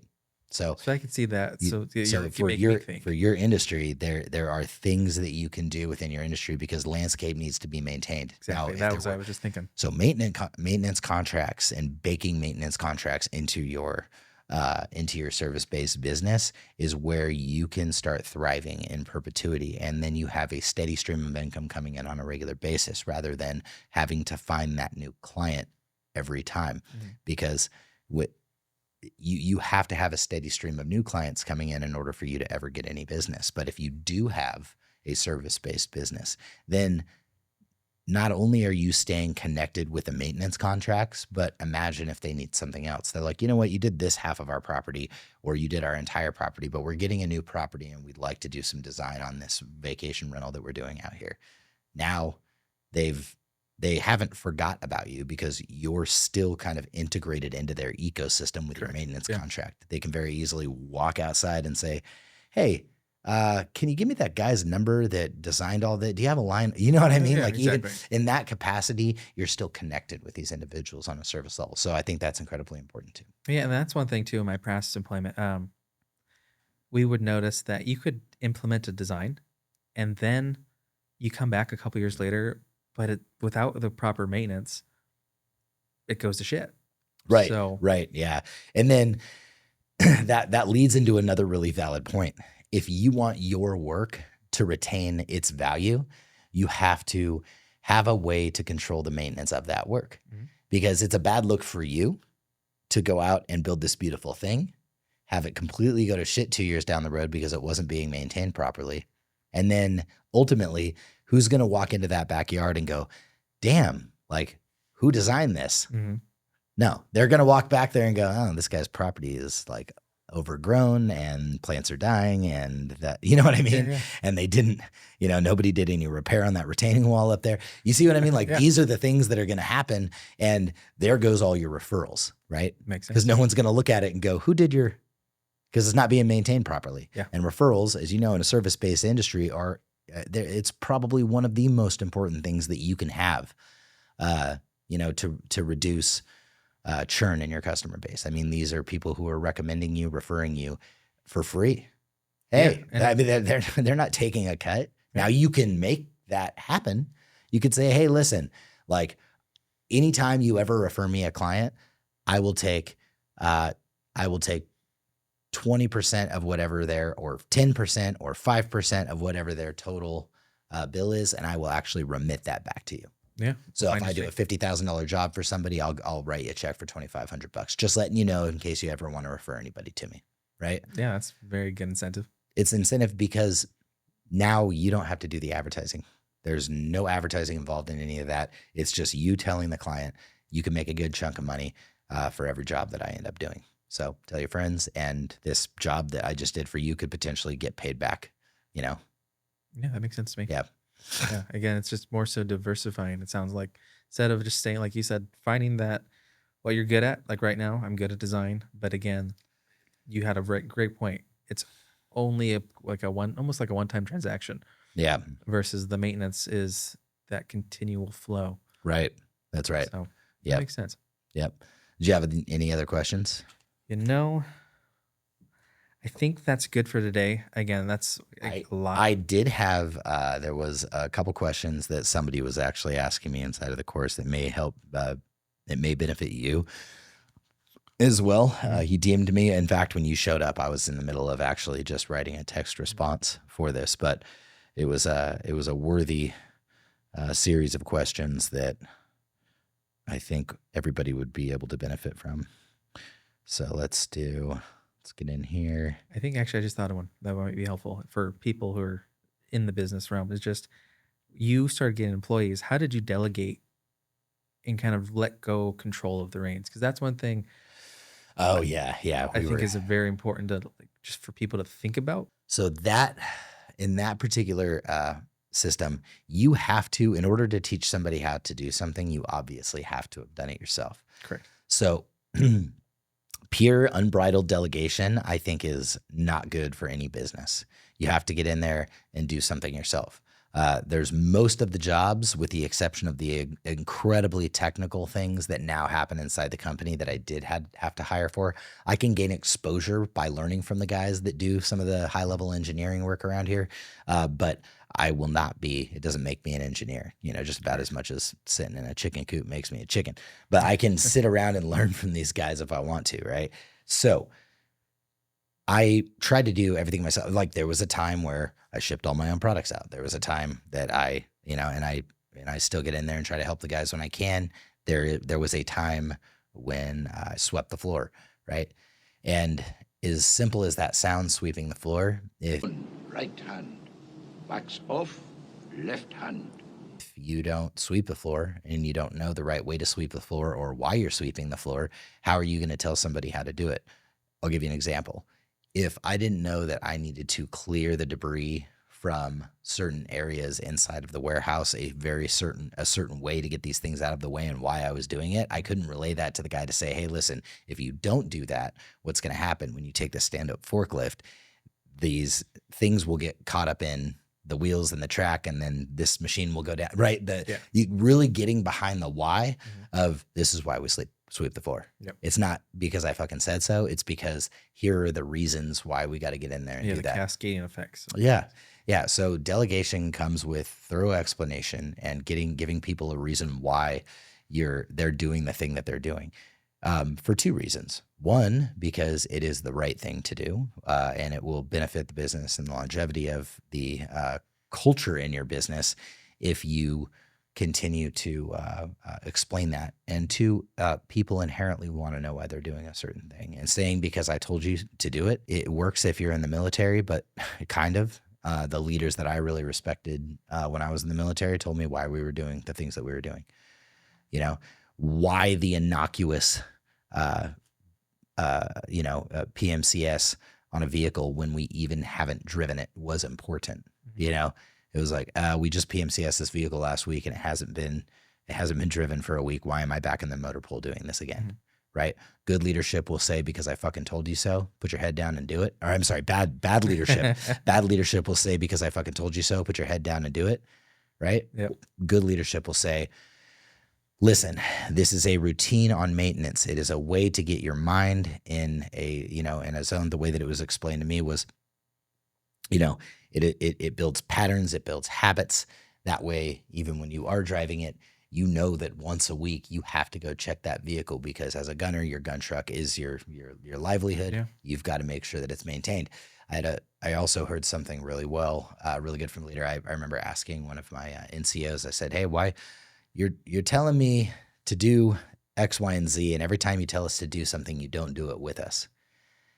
And instead of him saying, because I'm a staff sergeant and you're not, he said, if we were painting a wall and that wall needed to be red and or gray, let's call it, we're painting a gray wall, yep. and I'm painting that wall with you and I'm on the wall with you painting it, how do I know that wall is all going to be the same shade of gray? How do I know that the proper coat has been applied? How do I know that enough coats have been applied? I know that by standing back from the wall, watching you paint that wall, and understanding that, hey, you missed a spot over here. We need to get more coats over here. You're using a different shade of gray over there. You went too far and painted some shit that didn't need to be painted over there. You know what I mean? Yeah. He said, it is my job to make sure that it gets done right. I can only do that at a bird's eye view. That's why I'm not there with the paintbrush painting the wall with you, right? In the most simplest terms, he used that as an example, and it just made a ton of sense to me. And so we talk about that all the time in leadership, that painting the wall theory, and it's and we reference it. We'll just, when it gets brought up, we know we don't have to tell the whole story again.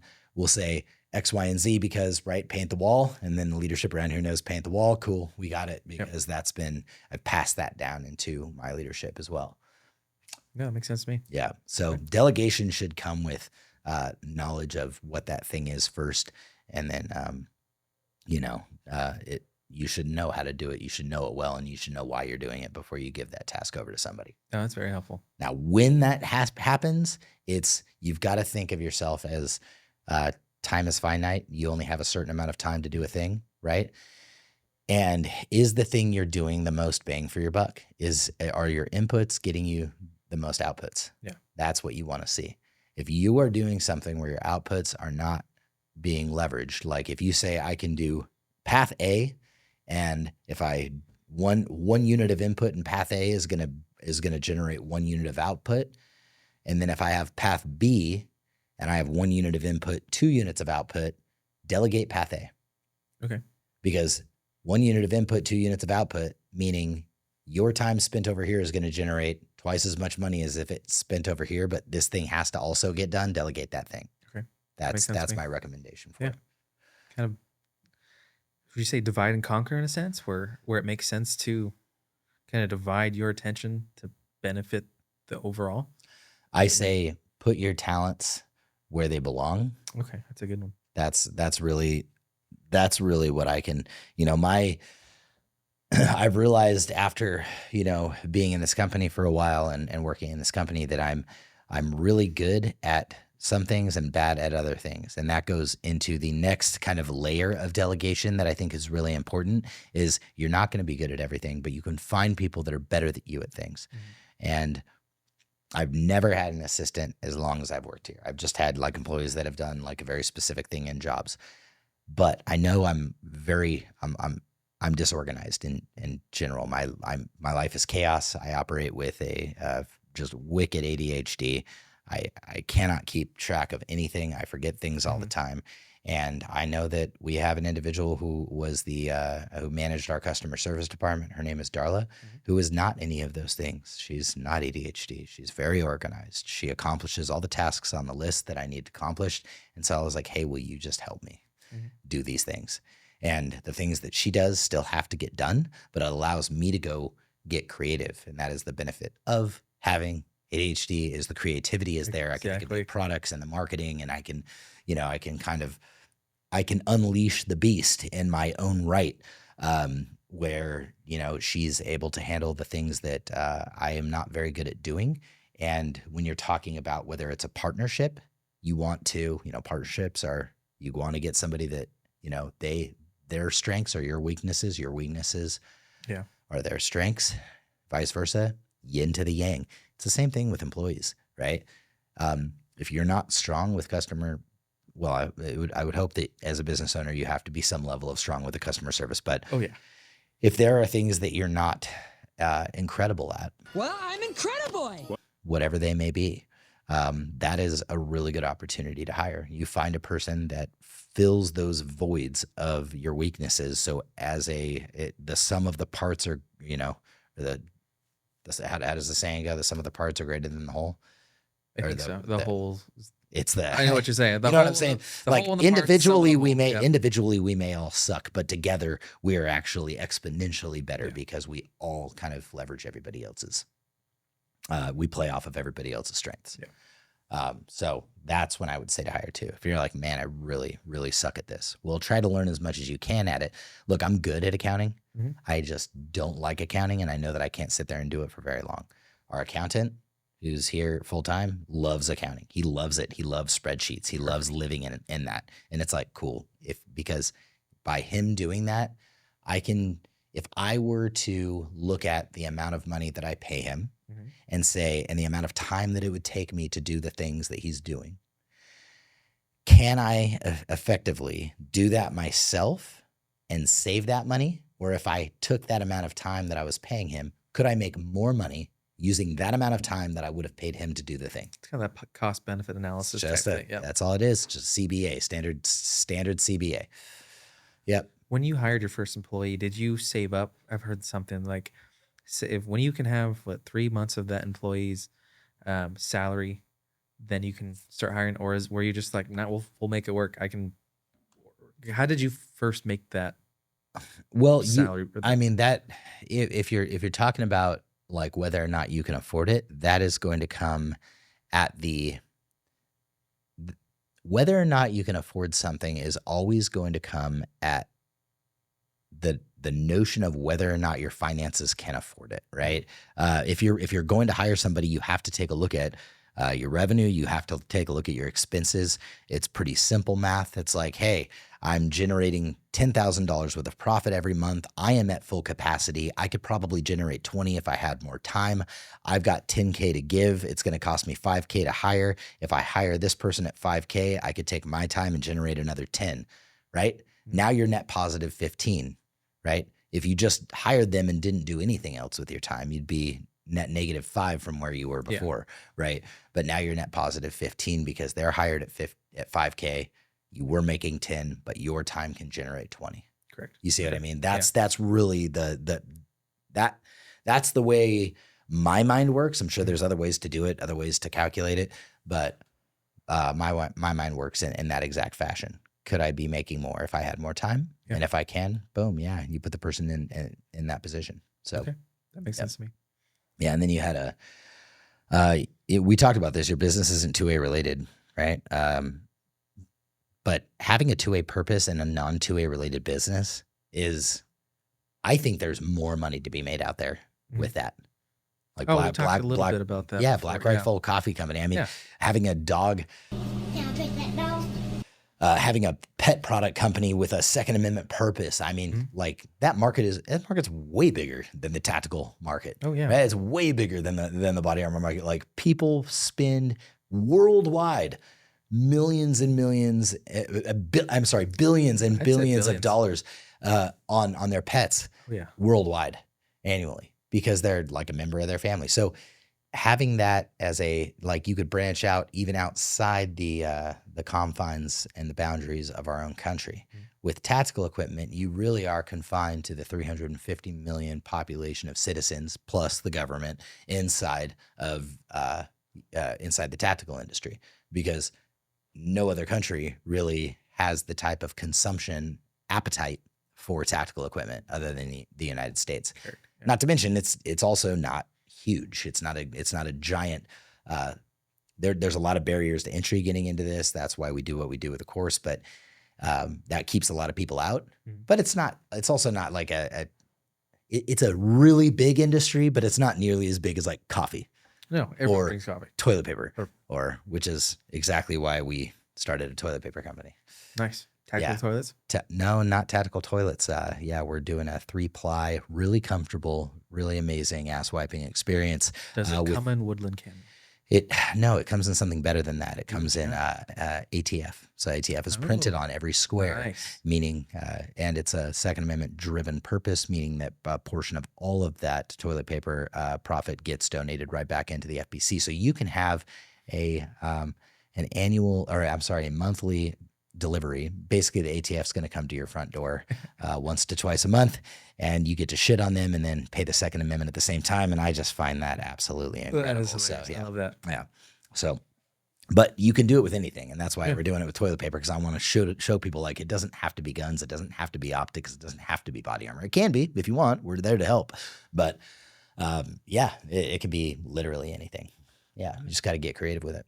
Yeah, I love that. Thank you. Yeah.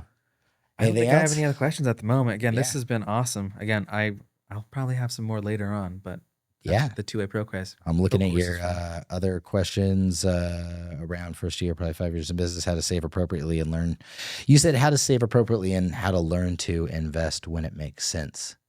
Yes, it kind of touched a little bit about that on courses of self-improvement and investing in terms of the investment can be anything, whether it's in yourself. Or whether it's in the business. It's like that's a good question. Because I'd love to keep the money inside the house versus it, paying extra taxes too. Couple things here. One, never, ever, ever stop educating yourself. I cannot say like the importance of that. The world will change and they will move on without you if you are not keeping up with the trends, if you are not keeping up with the latest technology. Do not write things off like artificial intelligence as if it's just a fluke. It's never going to happen. Do not write things off like crypto. I'm not saying it, I'm not saying go out and invest in crypto. It's a terrible fucking decision. It's super volatile. But I'm saying keep an open mind that when you see people start using that shit to pay for things like on a regular basis, and you see it on sites and people are now instating payment processors that they accept Bitcoin, especially in this industry where people don't want their money tracked, even though you could track fucking blockchain. But you see what I'm saying? Yeah. Like, get on board.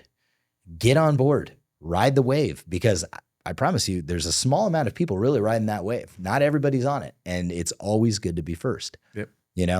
When people were like, the people that blew off, Instagram and YouTube, they're paying for it now because it is. And I was one of them. If I would have started in social media 10 years ago,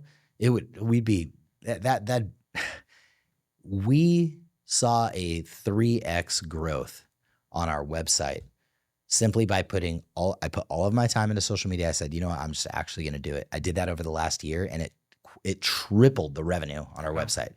Tripled in 1 year. At a time where I was stabilized and kind of flatlined, boom, it tapped an entirely new market. And I was like, fuck, if I had been doing this for the entire time, especially back when it was easy, just get started early on with that. And you can do it, social media with you can do it in the landscape design, because what you're going to do is you're going to find people who like seeing that stuff. Yeah. People who like seeing that stuff will eventually be like, you know what, I've watched this guy's stuff. I've watched this guy's designs for a while. You can target market locally with your business. That's a beauty about not being in the Second Amendment space. Guess what you get to drive?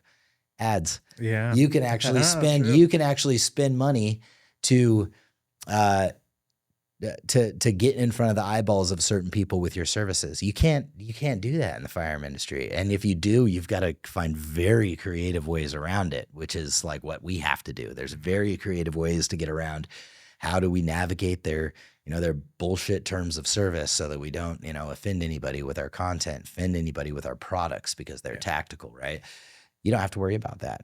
That's a wide open gate for you. So invest in education, invest in the trends, make sure you know what's going on. And when it comes to money, reinvest as much as you possibly can back into your company to scale.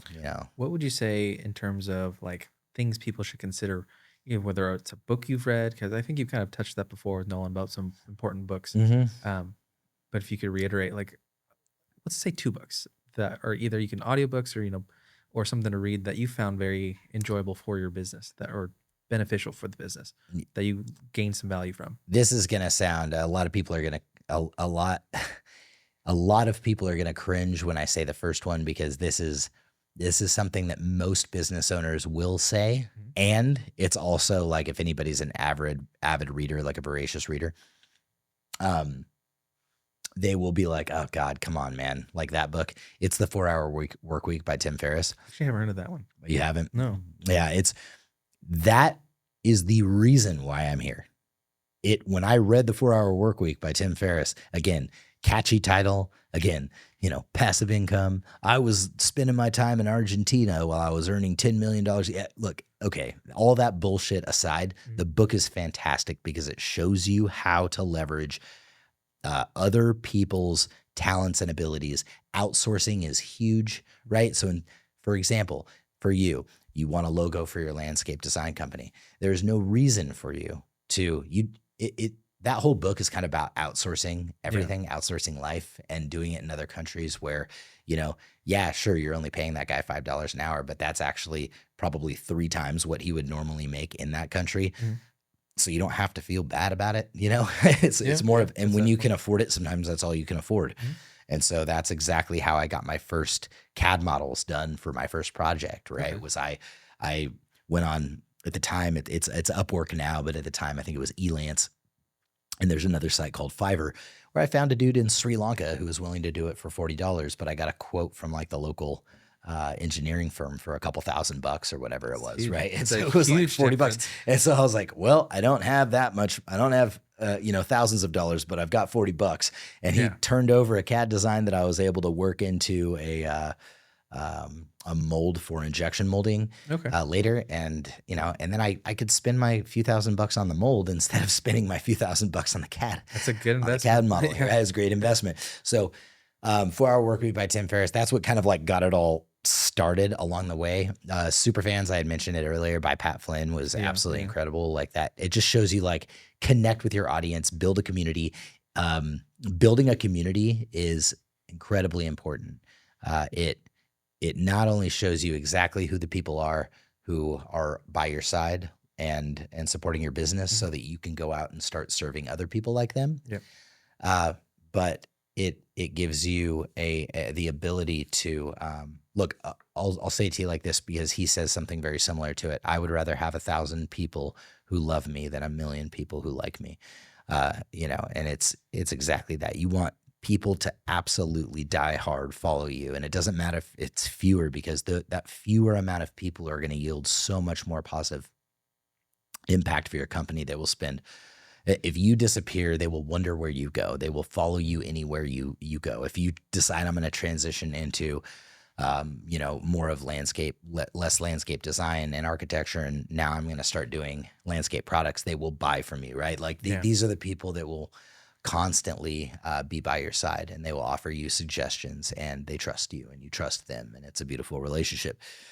There's that. There's a book called Rework that is incredible. Rework basically says, listen, minimum viable product. Don't let the market, having less is more, right? You don't need all the bells and whistles. The guy that wrote that book he runs a software company, and he's done it for the better part of the last decade. And their principle is, we want to give people software that they can afford, that does all the things that they need them to do without all the bells and whistles, and that's why they can afford it. So when somebody comes in and says, hey, can you program? And I built my whole business around that concept after I read that book, because we get people all the time like, hey, if you add this doodad and that thing to this and that thing to this, can you think you could change your optic to do this? Or it'd be really cool if your holster had, like what the T-Rex arms holster has, and it's got the little connections with a cord, and his what is that thing, the appendix carry holster that he has? I forget what it's called, but Ragnarok? No, That's his OWB. But anyway, but they would say, hey, can you add this feature, add that feature, like this company or that company? I would just no, right? No. If you want that, go because, to that company. and the reason why is because what I would immediately do is ostracize everybody else who was buying that because it was simple. Yeah. It was exactly what they needed, the minimum viable product to get the job done that those people needed. The second I made it more complicated and it cost more money, then I would ostracize my entire customer base who was already buying from me because there were a couple people who were shouting really loudly that they wanted something else. And then you wouldn't want to that's- diversify your product either, because then you're starting to just divide your bandwidth, right? Oh, You yeah. want to just stay with. Right. Okay. Yeah, you divide your bandwidth, you divide your working capital to create new products. And at that point, you just got to look at them and say, listen, like if we make products for people like this, and you may not be a person like that, you know, and if you're a person like that, you may have to find somebody else to work with. And that's fucking okay, man, because if they say that your product is too simple, guess what? They're right. If they say that your product is just enough and that's right for them, then that's right. Right. When, you know, Nolan and I think talked about it the podcast before that is the finishing, to finish the sentence, the customer is always right. The end of that sentence is the customer is always right when it comes to choice, in the matter of choice. Yeah. Right. In the matter of, because it is up to them to choose what they like and they don't like. And if you don't like what we have, then it's not for you, man. You know, like, that's it. Yeah. It's about tailoring your demographic and like, this is my demographic. This is what I make. This is what they serve. That serves them. If that's the target market, then this is for you. Yeah. And if it's not, then it's not for you. So I think that's, it's incredibly important. It's something to definitely think about. I'm reading a book right now that is, I'm almost done with, and it's The Diary of a CEO. I highly recommend it. He's got a podcast as well. Really smart dude, and he's got great people on there. But I've been listening to. British? Yeah, he's a British dude. Yeah, I've been listening to his podcast for a Yeah. while, finally reading his book, and I'm almost done with it. And that book is really, really cool. But Rework, I'm telling you, like Rework really kind of changed the game for me. Atomic Habits, that was another good one. And Atomic Habits by James Clear. And then Essentialism was a really good book. And Essentialism kind of put everything in perspective for me, where you only have so many units of energy to give. And there's this little very simple drawing that he has on the outside of the book, which is, well, it's a scribble on the outside of the book, but once you get inside, it just makes all the sense in the world. And it's, do you want to go 10 miles in this direction, or do you want to go 50 feet in 100, or 1,000 different directions? You know what I mean? And it's pretty clear when you look at this very simple drawing inside of the book that it's like, I want to go 10 miles in one direction. I don't want to go, 50 feet in 1,000 different directions. Yeah, right? we kind of going everywhere. Right. So those are books, but and you talked about reinvesting in yourself and taking courses. Are there any type of courses you'd recommend people to take, or what makes sense? You talked about how in college you did accounting because you found that to be one of your weaker areas, so you wanted to improve that. Or statistics and math, stats and math in general. The calcs and algebra and all that stuff. It really did help. Yeah. As far as actual courses, because you could even be at the JC level. I mean, again, that's the best part about that. Yeah. I mean, as far as learning goes when it comes to accounting, I mean, I'm sure you could look up if there's any online courses for accounting, if that's something that you just kind of want to learn for your business. We really do try to teach all of the fundamentals for everything, all encompassing running a business inside the 2A Pro course. And I took everything that I've learned and tried to inject it into this one model. Okay. But as far as courses that I've took, the reason why we're doing what we're doing right now is because I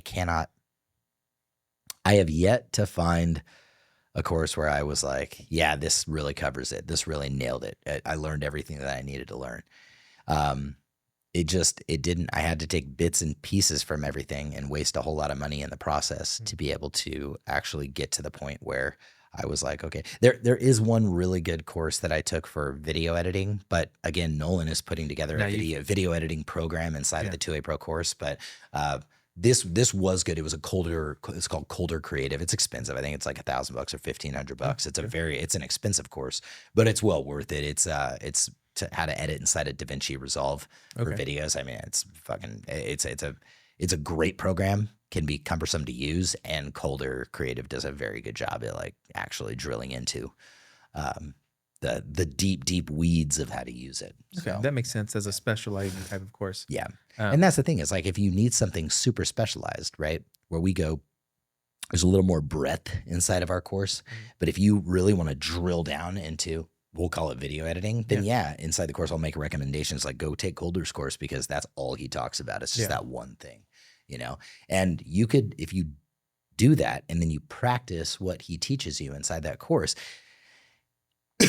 what you get from it is you'll get a 4-year education in video editing that it kind of all comes down into, you know, just one simple course. And sure, it may lead off a few things here or there, but it just trims all the fat. It gets away from all the things that you don't really need to know.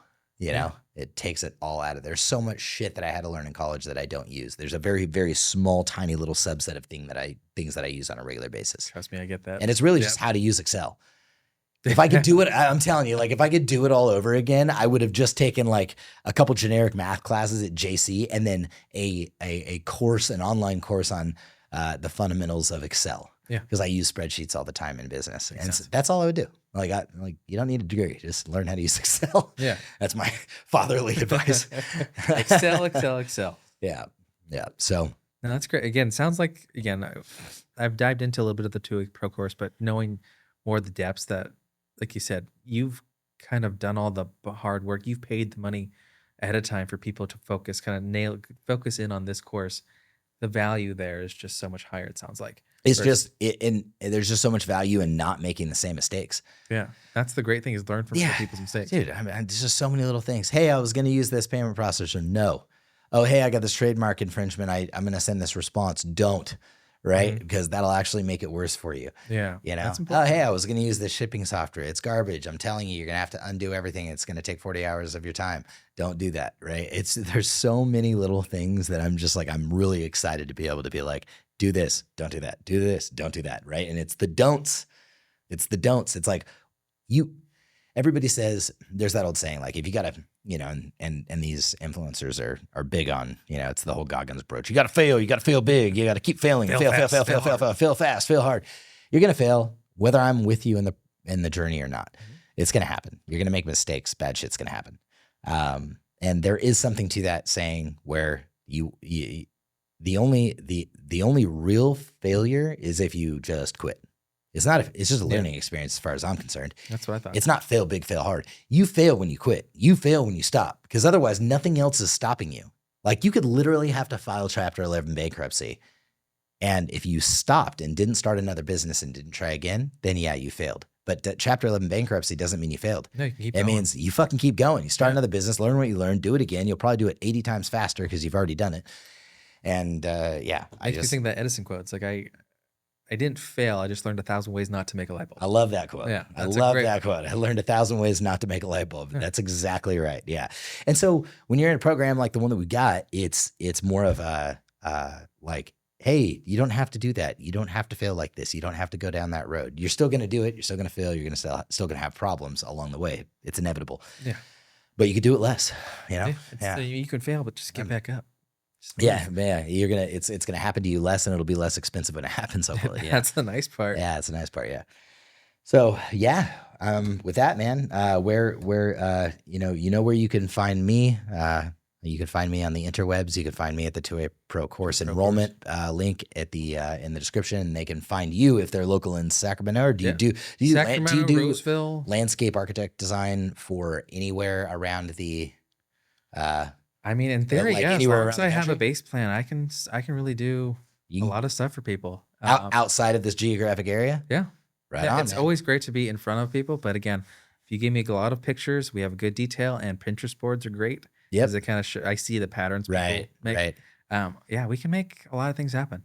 Nice. Right on. Cool. Well, I will take your information and your contact information and throw it down in the description too. So if anybody's in here who's like, I was going to do my backyard and they're simple advice, and they're anywhere around the United States, then I'll link them in with you. So yeah, thank you. Yeah, absolutely. It was good to talk to you, brother. Good talk to you. And that is it for you folks out there. And with that, you want to do it? We bid thee a queef.